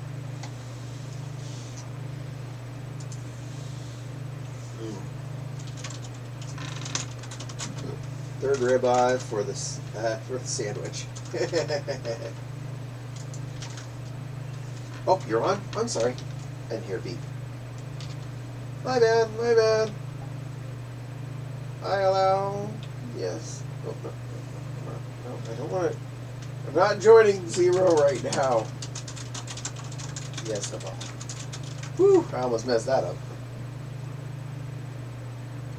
Sorry, Zero. I'm streaming. I know you are probably too.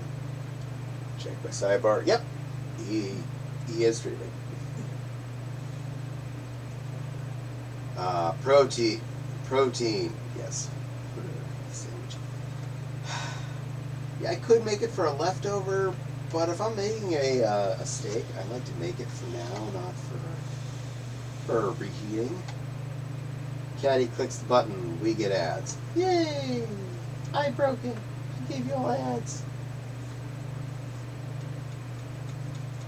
It's a big world. For some reason, this place was like 130 megs, so it may take you a moment to get here. Definitely took me a minute to get here when I loaded in because apparently City Skylines comes out tonight. So I joined McCaddie's hogging play area. At least I'm staying still. You could have all that other zone over there.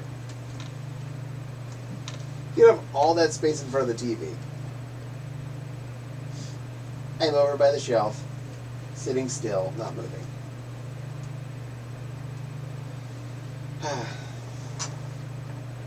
You say that like you don't when you play.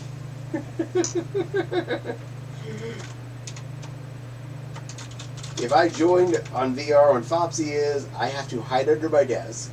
Or even if I'm in this room when Fopsy's in VR, I basically am hiding under my desk. Didn't I accept you? I clicked yes. I try again. Good luck.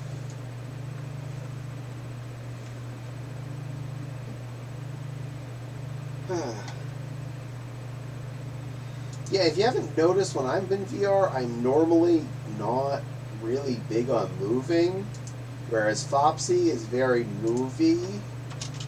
So there's an entirely different set of play style. I'm in here to relax, not to exercise. At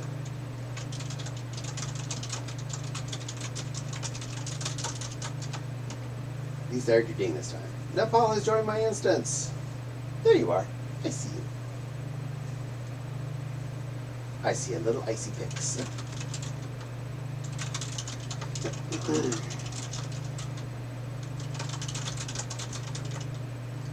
Hello, little Vulpix.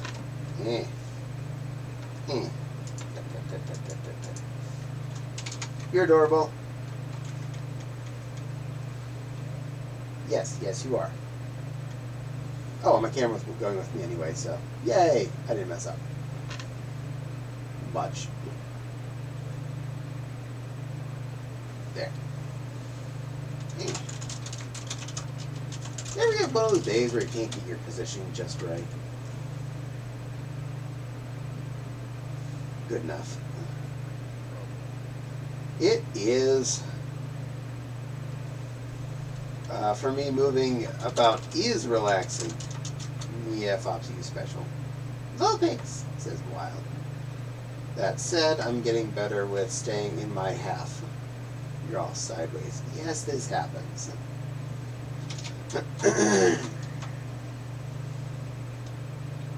And Nepal, feel free to play with all of the cute pillows in this room.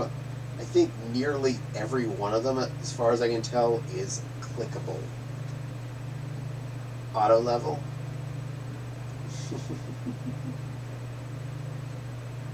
These will be options.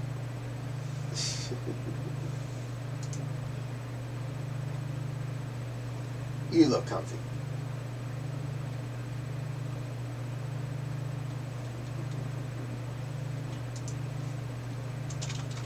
Oh, did I lose the camera? That's a good lead. Anchor to me. There. Oh, you're comfy and cute.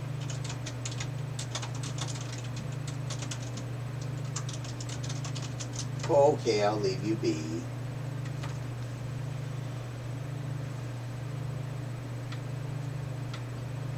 I already looked at there. These are naughties? It's just the word sex. I think that's the name of this world. Ta-da!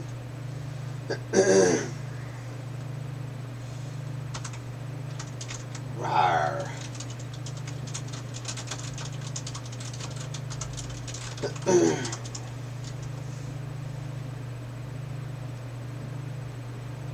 Yeah.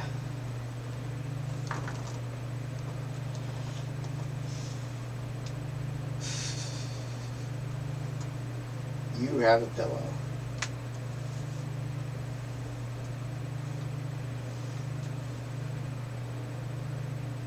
Snuggle is real.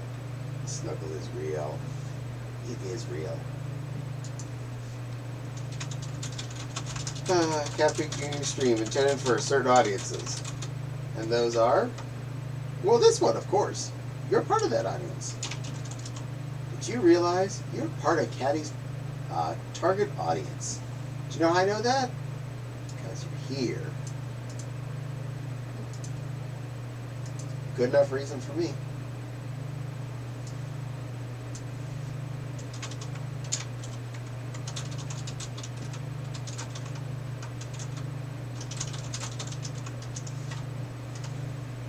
There, I made the camera straight. I know Fopsy was not enjoying that, so I fixed it.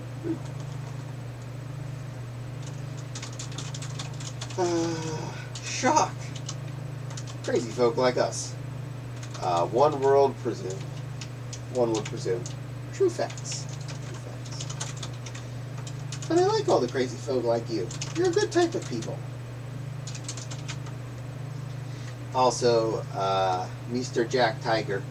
I saw this, the sketches of the two badges and the finished one. I am really in love with those. Thank you so much. You did a lovely job so far. Now the other way, rage. It's close enough. I don't need to be perfectly straight. I'm not perfectly straight. I'm very crooked.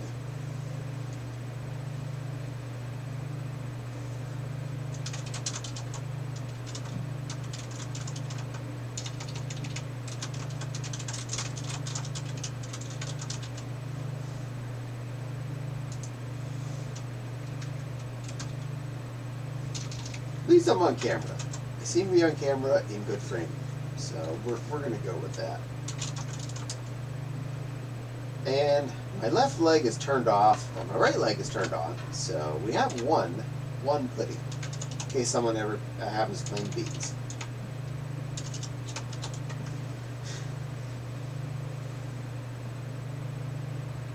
Nepal is having fun collecting things. I'm okay with this. I have one shiny pillow. Hello. you know.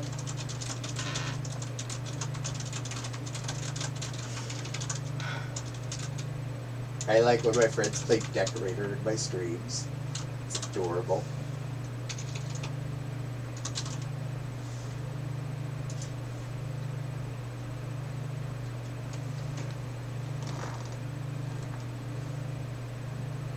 How cute. Clicky. I'll go closer. I approve of Nepal causing chaos in my absence. Yes, Nepal is a very good little chaos plushie. And I agree, chaos is good. I do occasionally bring a bit of chaos myself. But I'm more of a calm chaos. The one you don't see coming. All of a sudden something's wrong. Messed up. And that was me. I did it. Tasty chaos.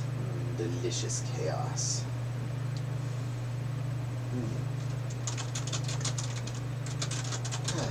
It was fun playing a different character on Wednesday for Call to the Lamb. I hope any of you that were here to enjoy it got to see the Burb and play with Capri. She did have a good time.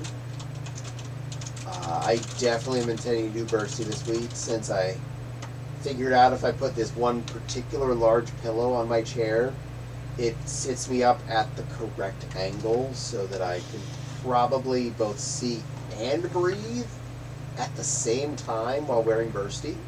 So that's my plan. That's the plan. If it really turns out bad, I will change characters midstream, but for now, that's the plan.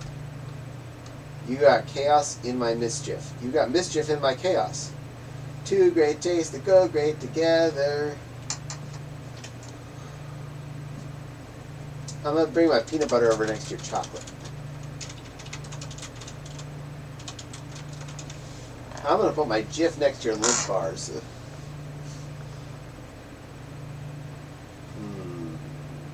Peanut butter cups. I did buy a couple of small bags of the Reese's Peanut Butter Bats. Already, about halfway through tiny bag number 2, I've already decided, yep, that was enough to have bought. We're good. I do not need to buy more of those. Having not been eating junk chocolate for quite a while on a regular basis, I've quite quickly found that I don't need it on as much as I used to love it. So,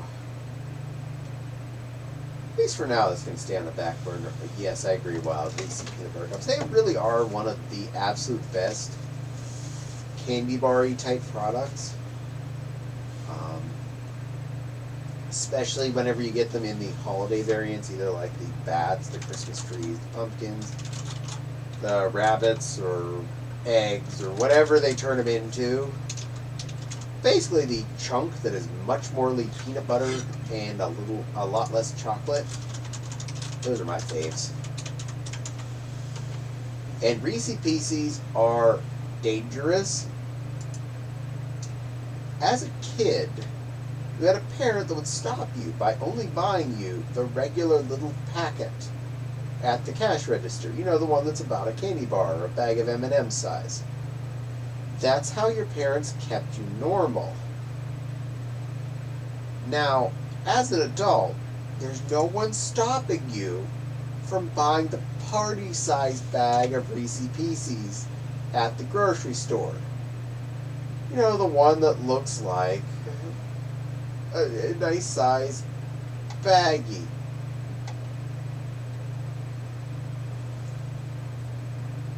It's supposed to feed a family. Sure.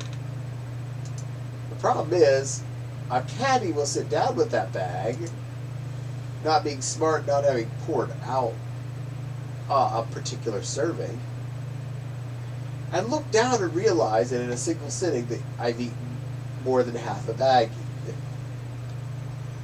And that's about what my tummy tells me I'm regretting it.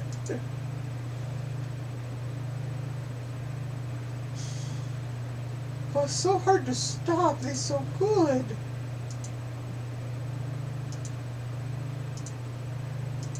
I'll at least say Fig Newtons come in a serving size that will make you stop, or at least stop and think about it. Because Fig Newtons, brand name or not, come in sleeves. And at least I'm smart enough to stop at the point that I finished a sleeve. I'll buy the family pack of Great Value Fig Newtons, which is 4 sleeves. But I don't eat 4 sleeves in one sitting like I get over half a bag of Reese's Pieces. That, and I don't get quite the sugar reaction, like the tummy ache from the Fig Newtons. If anything, I kind of feel like those settle my tummy more than anything else. Because the fruit itself, it may be sweet, but it's not too sweet. And the cakey part is, again, not as sweet as a lot of... It's sweet, okay? It's still American sweet. But it's not like Oreo cookie sweet. It's not Twinkie sweet. It's more of a almost British biscuit sweet.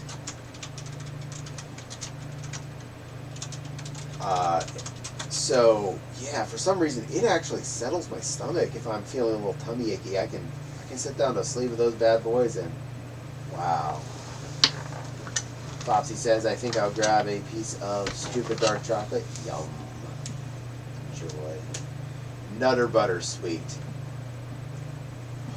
I love Nutter Butters. That's another good cookie. That's a good quality flavored cookie. What took them so long to come up with Nutter Butters? I don't know if they were new when I was a kid at some point, but I remember when I first heard about them, I was like, these are amazing. Where were these all my life?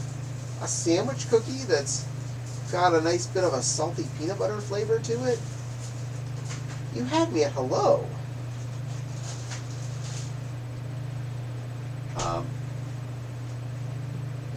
I accidentally bought a weird Nutter Butter thing once. They were made out of the same stuff as like the wafer cookies are, but they were like individual little square dome, maybe about an inch square dome worth of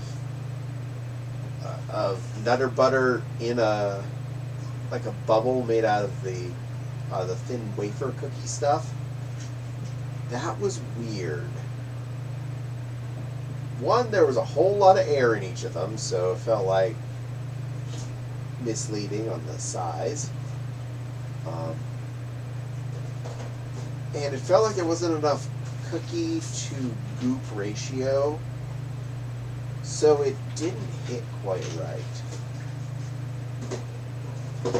But I could take regular old Nutter Butters. I can mow those down. Those are...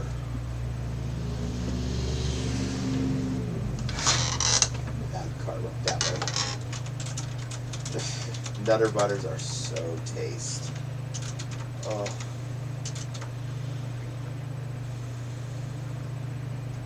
Oh, Thin Mints are delish. I love a Thin. So about Thin Mints. At one point when Bopsy's mom came to visit us, she brought us a case. We still have most of them. Because that's a lot of Thin Mints. Want to come over and eat some little Vulpix? Want to come over and eat Thin Mints? We got a lot. I share. We can do this. I have 2 freezers. Make this happen.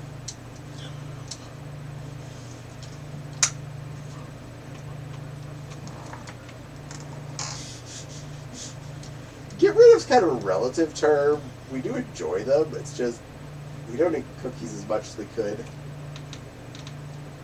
His mom did. Her mom didn't give them to us because we hate them or anything. I think I like the. I don't remember what the name of them is because there's two different peanut butter cookies that the Girl Scouts make.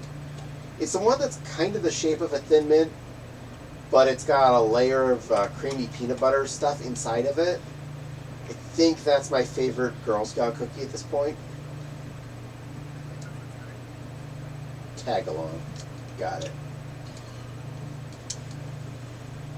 Those are so good. I love those things. Oh. They only have 2 rows in a box though, and there are. Oh wait, those ones are like 4 across, and there are 3 rows of them. They're too easy to finish quickly.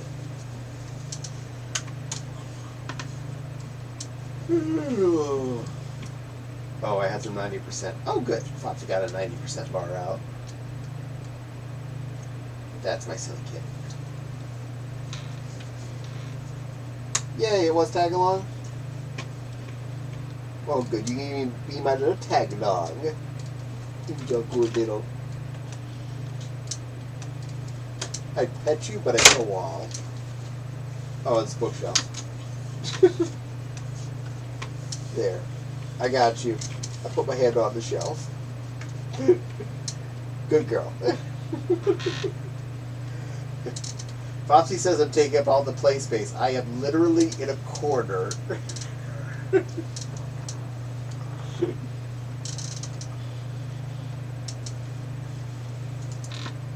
You're such a cutie. Hide, painted all the pedos. Pedos! Cute little fluff. Comfy fluff.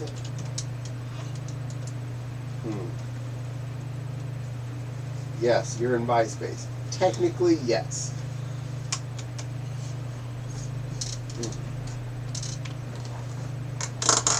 But to be fair, it's the space that actually works. There's a difference. If I was sitting at my desk, I'd be throwing up because my headset keeps going jittery.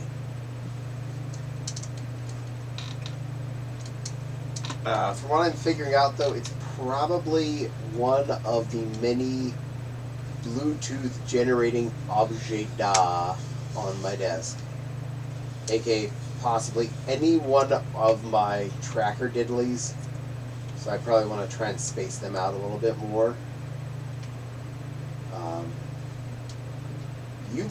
Foxy probably gets away with the problem since she doesn't tend to sit at her desk in VR. She steps away, stands up, whereas I'm usually right up against my desk, which would be right next to where all those transmitters are, which is then, I'm assuming, what's interfering with my controllers talking to my headset to say where they all are. So that could be part of the problem.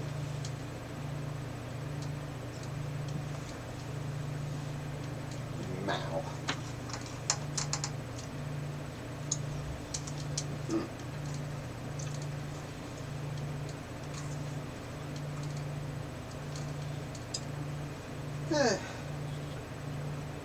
Oh, you're allowed to. Pretty sure I'm caught up at the moment. It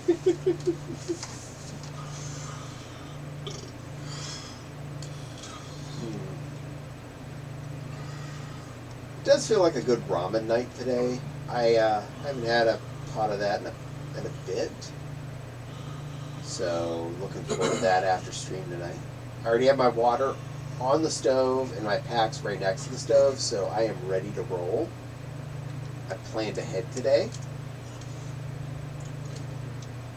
Good luck. We're all counting on you.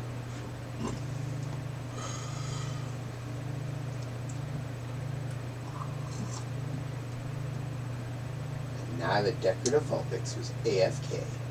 I'm okay with this because she's still cute.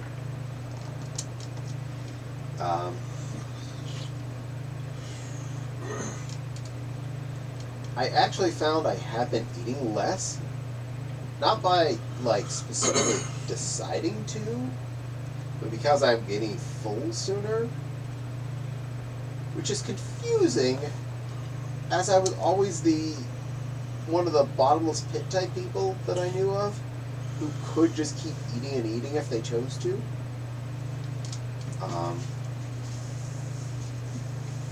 I've been noticing on Wednesday nights when I make my curry, I would make the packet of curry plus rice plus a little bit of chicken in it.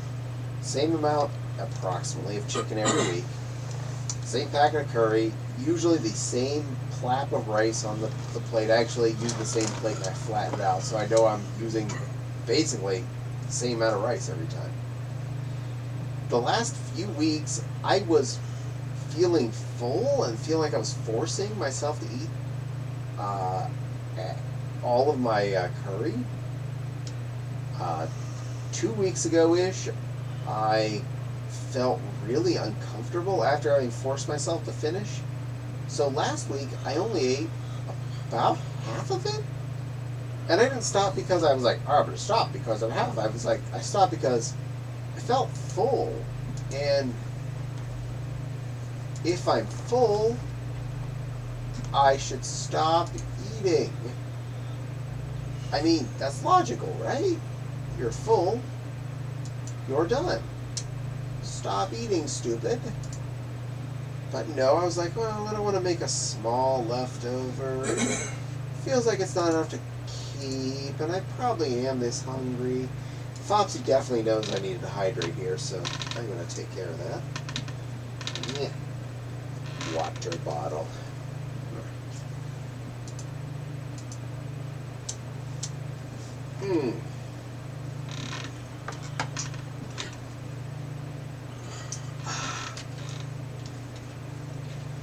I also noticed I am drinking more and more water lately, which is definitely not a bad thing. It does help you filter stuff out of your body. Helps you be full sooner. Helps you digest things better. All in all, it does good stuff. I'm not saying it's like the end-all, beat-all, magic cure-all pill like people thought vitamin C was for the longest time. Some still do. Fun fact. Vitamin C doesn't fix everything. Sorry. Well, water is definitely something that it's hard to mess up drinking too much of it. There is an issue if you literally drink too much of it. You can get, I forget what it's called, but hyperhydration, something or other. You absolutely have to manage to not pee to do that. The only times that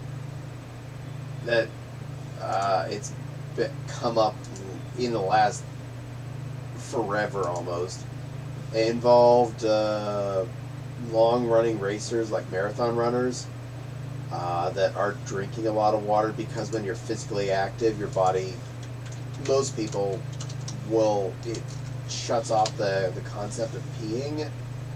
So if you're running, you have a good chance you're drinking that probably too much water to feel like that you need, and you actually can overhydrate yourself. Something about one of the marathons, I remember watching on Adam Ruins Everything, marathon runners that legitimately weighed more after the marathon because of the water they drank and didn't sweat it off. I thought that was amusing. But in normal circumstances, like you're stuck at home working in your home office and you're not restricted from using the potty, drink all the water you want. Peeing's free. And if you're worried about wasting water, like, flush every other time. I mean, you're at home, it's not like you're grossing anybody else out with your pee in the potty. Possibly 1 or 2 squares of toilet paper. I don't know, maybe you want to dab off. I'm not you. I don't judge.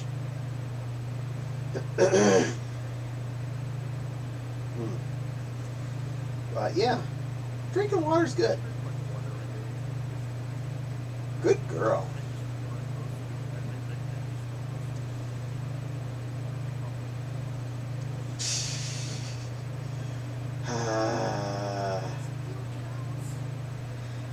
Yeah, but your body needs some of that water to process and root out that coffee too. Make sure you're drinking some non-caffeinated water.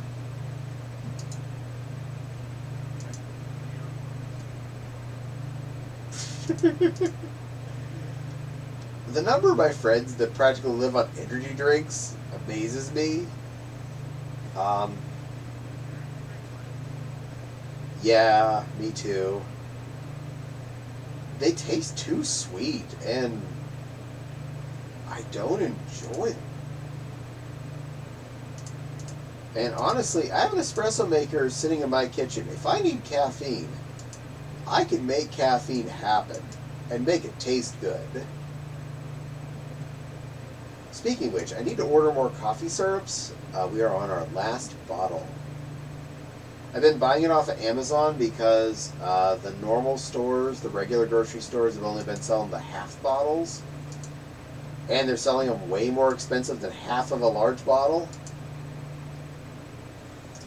But I found on Amazon I can buy a 4-pack of, I think it was vanilla, hazelnut, caramel, and salted caramel for the price that they had been in the stores.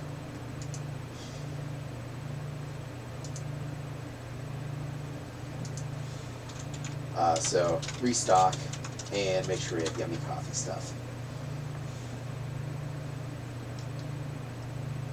And if anyone's curious how much we actually use of that stuff, I tend to I get my espresso cup, which is around a double shot, and I pour the coffee syrup in till it just covers the bottom of the cup.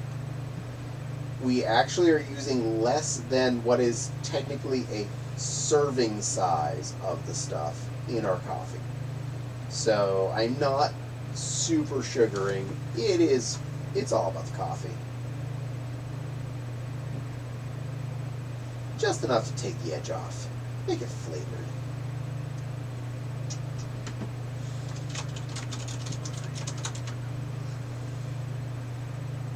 I'm down for that.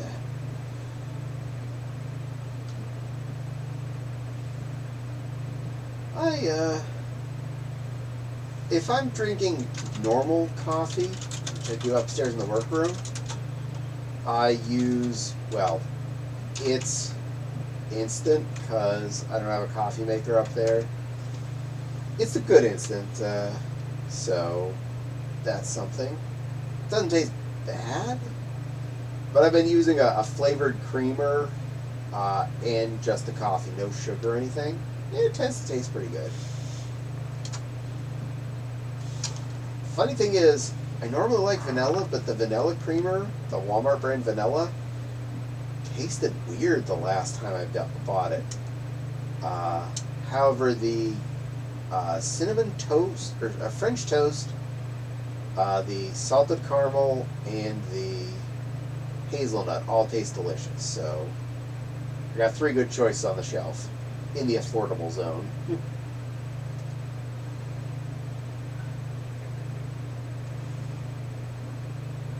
Don't worry, Fops will eat all of your share of hazelnut things. Absolutely every bit of it. That's one of her favorite flavors. Yay! I'll have some of it too. I like it a lot.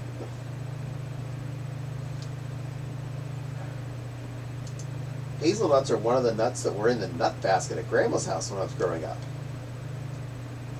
Because I don't know what the reason why, but almost all the people I knew had a nut basket and a nut cracking set. Always sat out. Was this like something that was just on sale constantly or what? I don't get it. It was fun. It was a good distraction.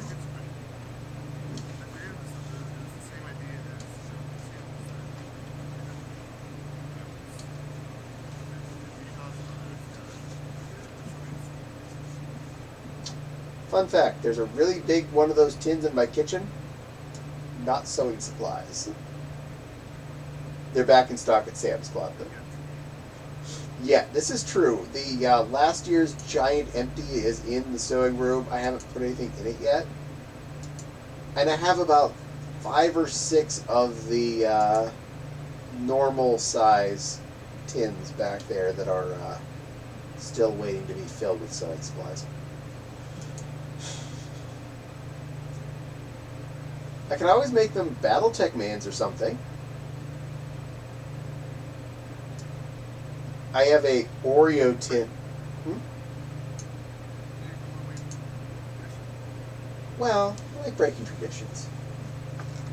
I have an Oreo cookie tin that's in my original Hero Quest stuff that I house all of my little mans in, and we refer to it as the Oreo of Death. Because anytime I'd reach into there, brought out death. Oh my. I'm not sure which thing I got the oh my from, but I'm glad I got it.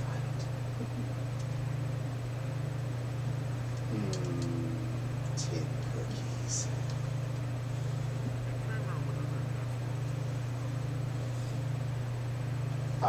Brazil nuts, walnuts,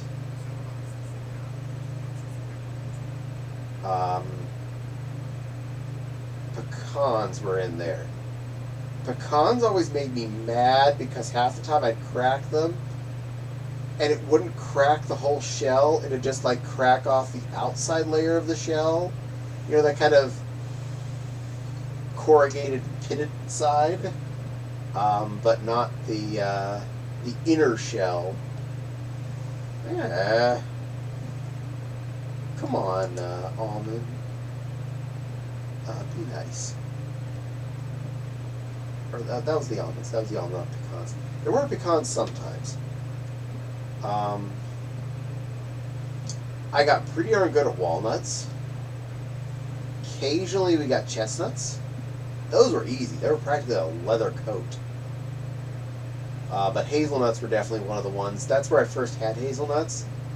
Was out of the bolo nuts.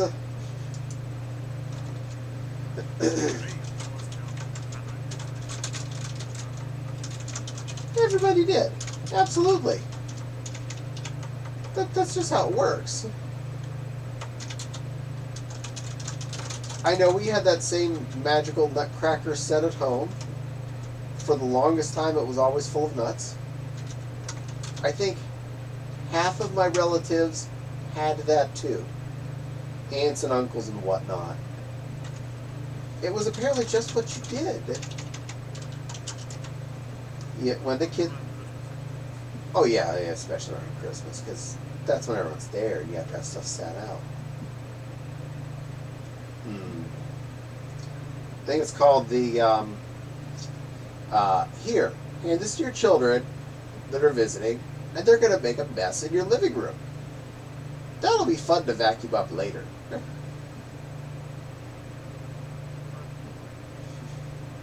Fopsy says, first hazelnuts I had was in British Cadbury milk bar. So good.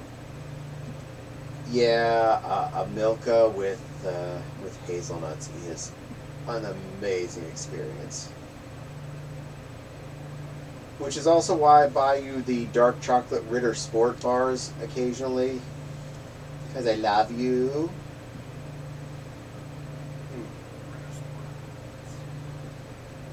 And with those ones, they're not like chopped up nuts. When it's the hazelnut one, but you can get a chopped up version. But their normal one, it is just like a platter of nuts. And then a chocolate bar is formed on top of it. Like, wow. You guys don't cheat. Oh. Oh. Did you accidentally damage some of them so you had to throw them away?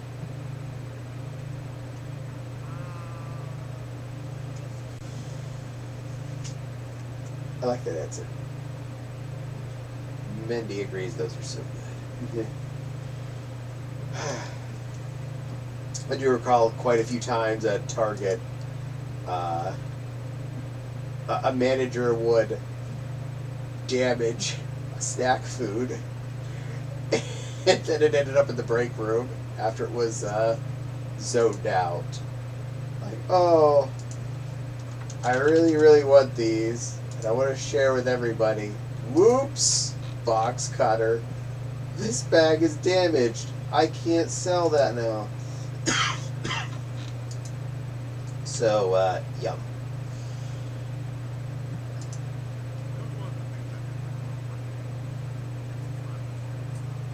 Yum. That's one of the things I didn't like about Target. I couldn't afford to buy things to try.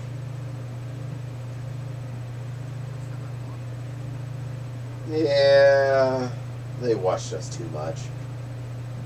So, meh. When I worked at all of my food service jobs, though, anything that wasn't being specifically counted or quantified was Tasty Gabe. Because usually you get at least one free meal at a food service job. Most places do. And unless you had a really stickler or a manager, you could do whatever you wanted for that meal. I remember on the 5th floor cafe at Duquesne, almost every day for lunch when I was working up on that floor, there was a heap pile of stuffing on my plate. It did not matter what I was eating with it, but there was always a heap of stuffing. Like, oh, I'm having a chicken sandwich today, and stuffing. I made a wrap, and stuffing. And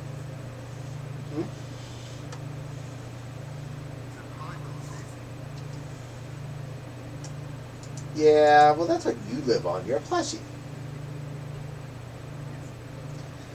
I got into my polyfill box today because I had to plush up that Mewtwo tail.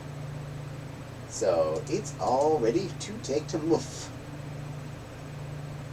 I am so anxious to get to partial as him without feeling dopey, because his feet are detached. I already made hands for him, and now I have a tail, so yeah. So yes, I can put the leather jacket on his body on him, but if I could just wear pants and a leather jacket, I don't have to worry as much about having a battering ram behind me.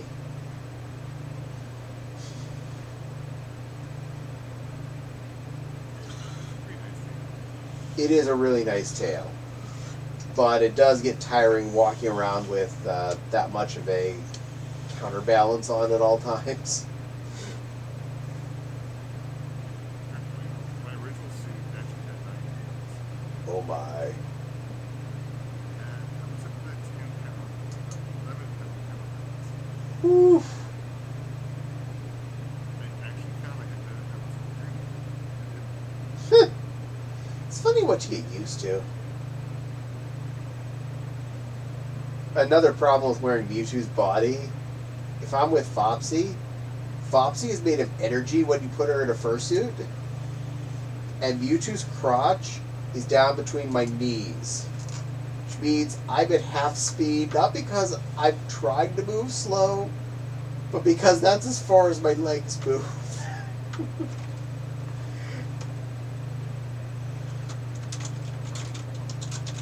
Waddle, waddle, waddle, waddle, waddle, waddle, waddle.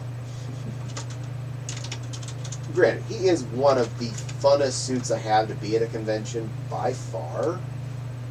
His face doesn't hurt. The only thing that ever really I've found hurts is if I have my hair tied up too high on the back of my head.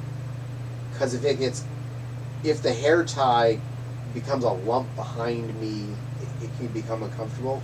So I usually drop the hair tie down to the back of my neck before I put his head on, and I'm fine.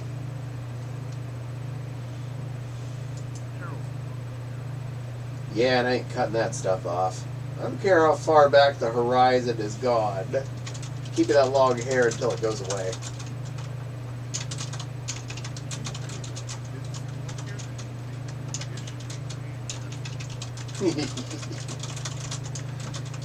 I wanted long hair as a kid, but my parents didn't like the idea of it, and I went to a high school that had guidelines for males. We had to have our hair off the shoulders and out of our eyes.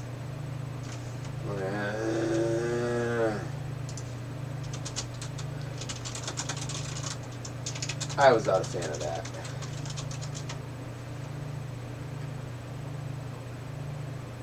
So I last had a haircut in like 2004 or something like that.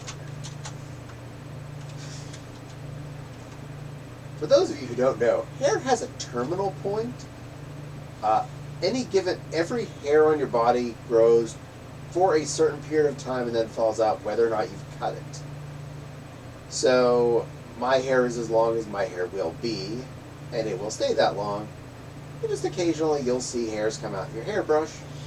And that's normal. This works for hairs on the entirety of your body. They're not all the same timer. Fun fact, for all of you who needed this particular fun fact, your hair that's under your armpits and down there cycles about every 3 months. So 100% of your hair between your legs is new as of 3 months ago. Because that's where it stops. Wow, it says I can only waddle my Vulpix suit. Yeah, those inflatables are kind of neat, though. I bet everybody's going to love that. Fox says, a Vulpix walked up to the lemonade stand, and he said to the man running the stand, "Hey, you got any grapes?" Sorry, Vulpix waddling reminded me of the song. Don't know that song. I'm apparently missing out on something important.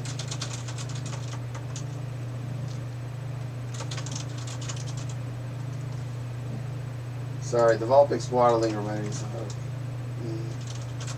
meow.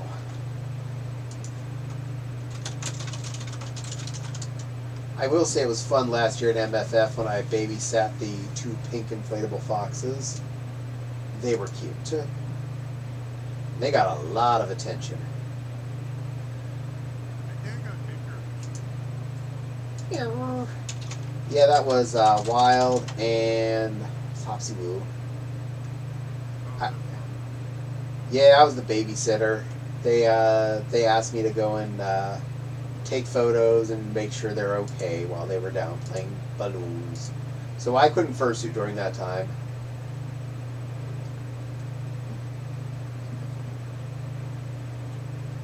Probably did. I'll send to you later. Perry Grip, the Duck Song. Okay, I will listen to that later. The Duck Song. It sounds very critical. Hydrate. Yeah, I probably need that. No, I was wearing a dress Wild. I was wearing my princess dress taking care of the 2 inflatables.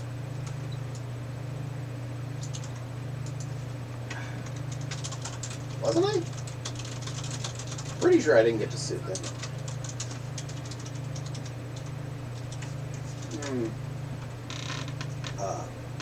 Sorry, Bria, the song is by Brian Oden. Princess Dress, and I didn't even remember I had Bursty on during that. Well, then, go me.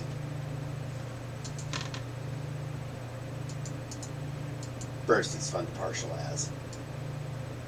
I'm not sure which princess dress I'm bringing this year to MFF, but I'm definitely bringing at least 2, because Caddie takes up almost no room.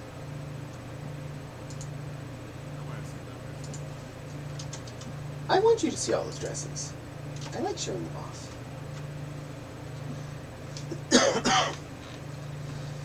basically, I'm probably not bringing the one I wore at both MFF and the last two Anthrocons this time because I need to give the other ones a turn.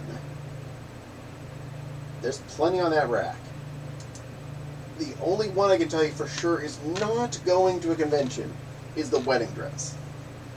And the biggest reason is, yeah, it's white. And it drags.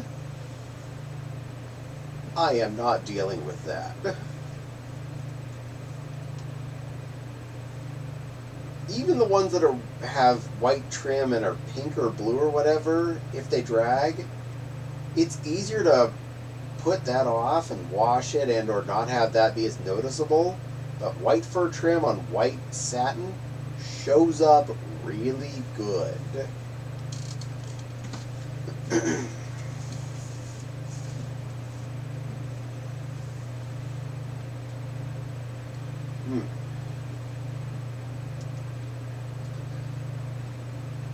think I'm going to bring my off-the-shoulders pink dress, and I know I'm bringing at least one of my capes because I just made that new one that fits on both Caddie and Mewtwo quite well. Spoiler alert, I did already record. So nice. Oh, thank you. It was... Thank you. It just takes so much time to go over those giant lines. And since they are double layered, the back is 4 panels. So that's 4 times I have to do that giant length, or 3 times I do the giant length outside, 3 times the giant length lining level. The hood is all separate, is 3 separate pieces on the inside and the outside. So 3 times the giant pass up and down. Twice.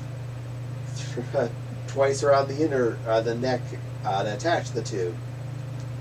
And then doing the fur trim is the entire perimeter. And I made the cape bigger than I should have on the back. That took a hot minute. Something went dig. What? Babs? Glad you raid? Thank you! Thank you, Pink Floof! You are so sweet! Thank you for raiding with the 9 people. Hello, raiders. I am Caddie. I'm currently Lucario, because I felt like it. And that's Nepal. She's a little plushie who's currently being a Vulpix. And wow, thank you. I appreciate you raiding. That's so sweet of you. I hope you had a good stream. Were you playing a good game? You're still on my side there. Sonic Superstars. Oh, you gotta go fast. Babs, go fast. Yay.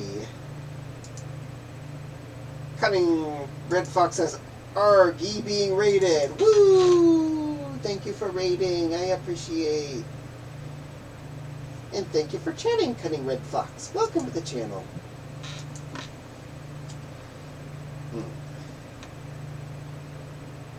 I generally stream chitty chat streams on Monday nights, so this is what you're getting. Me and VR chat, babbling back and forth at you, reading whatever you say and talking with y'all. And hello, the squirrely, go fast. And Beast, Vita Mink says, squeak. I hope you're not beating a mink. I hope you're a beat a mink. That's the type of mink you are. I'm gonna go with that. I like minks, they're cool. I also like squirrels and foxes and pink timber wolves. So, like all of you.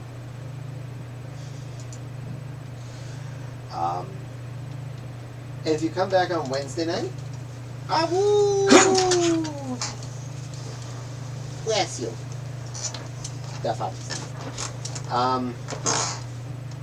If you come back on Wednesday nights, I do streaming of gaming in fursuit. This week I plan to be in Bursty, my Purple Lioness, and we're playing Cult of the Lamb. So if you're bored on Wednesday between 7 and 10 Eastern, that's something fun you can come and watch me do badly. The bonus trick being I wear glasses normally, and I can't wear glasses in fursuit. And I'm still playing games because I'm stupid like that. That's actually how I started my Twitch channel, was playing games like that. Oh, Captain. I'm a good girl. I'm a good girl. Are you happy? Maybe admit it. Thank you, Paul. Bab says, I'm actually going to head to bed, but I wanted to get you some more fun phone. Thank you, Babs. You are amazing. Thank you very much for sharing. I really appreciate it. I'm not going to be on for too much longer, but thank you for sending your peoples. You rest well. You sleep well, Pink Timber Woofy. And dream sweet dreams. Happy stuff. Going fast. Getting rings.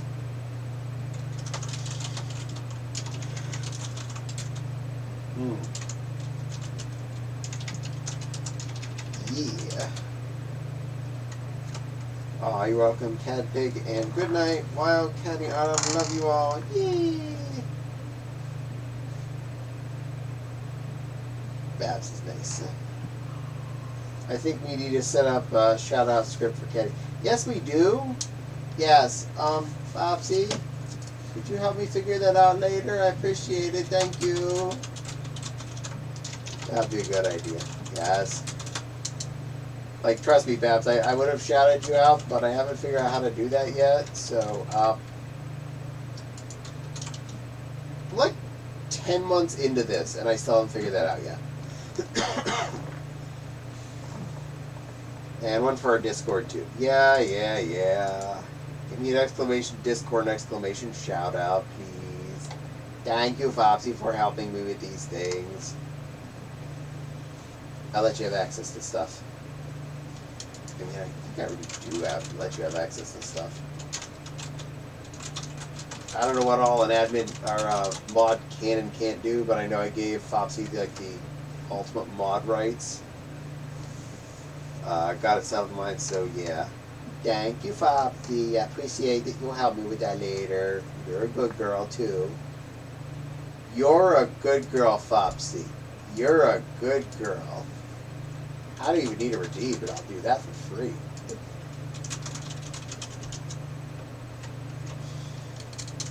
Nepal Plush is a good girl. Nepal Plush is a good girl. Did you hear that, little Vulpix? It's been confirmed. You're a good girl. Huh? Huh? You want to say it? Said I saw that. Yeah, you want to say it?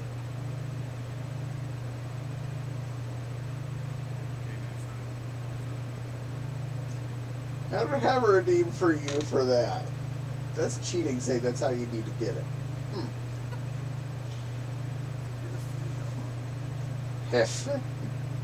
We can't set up scripts, but we can activate them. Got it.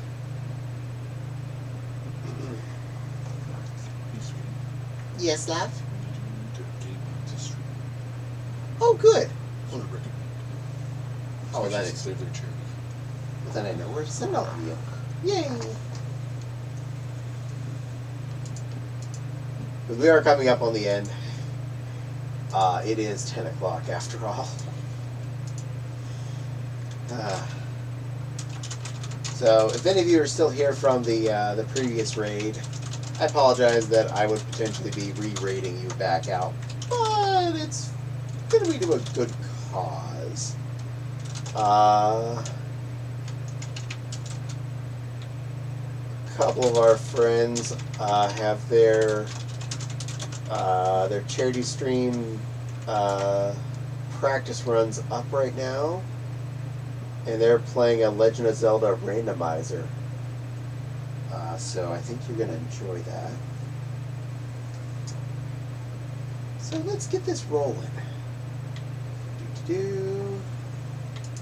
Do-do-doodly. course it doesn't come up in the pop-up choices. I gotta type down here.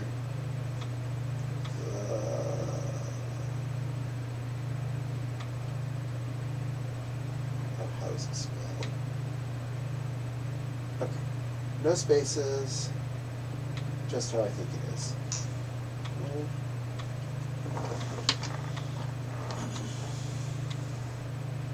No. Oh, yeah, I got this. Ha! Successfully typed with the on-screen keyboard. Ah, yes. Looks like they are definitely up and running right now. But I definitely want to thank you all for spending time with me and enjoying my stream. I may have said just a little bit ago, but remember I stream on Monday nights and Wednesday nights from 7 to 10 Eastern. That's like from 3 hours ago till now-ish on those 2 days. Fopsy, my other half, streams on Tuesdays and Fridays. Same time frame. She's linked in the description doobly-doo below. Look for the cute pink Fopsy Woo and click on her face. It'll take you to her channel to do a follow there too. I know she'd appreciate that. She wouldn't mind seeing y'all there on her days. I know a lot of you watch her too, but I'm still advertising anyway because I love my Fopsy. We have a Discord, as Fopsy posted in the diddly do a little bit ago.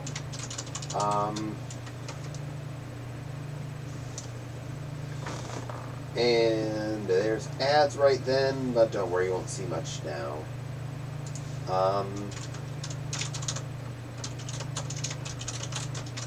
Twitter, Mastodon, Discord, my FA, and my YouTube are all advertised down there. If you're not already following my YouTube, it's free. I appreciate it if you do. It does help me a lot. Working towards getting a partner there. I need still over 200 more followers. But I'd love to get some monetization ability on the ads that show up on me, whether I want them or not. And you need 1,000 followers for that. Been working at that since June of 2020, so getting there. Got 700 and something. Anyway, I gotta raid you out before the diddly do runs out. Thank you again, and I will see you all again on Wednesday. For now, stay fluffy, everybody. Stay fluffy.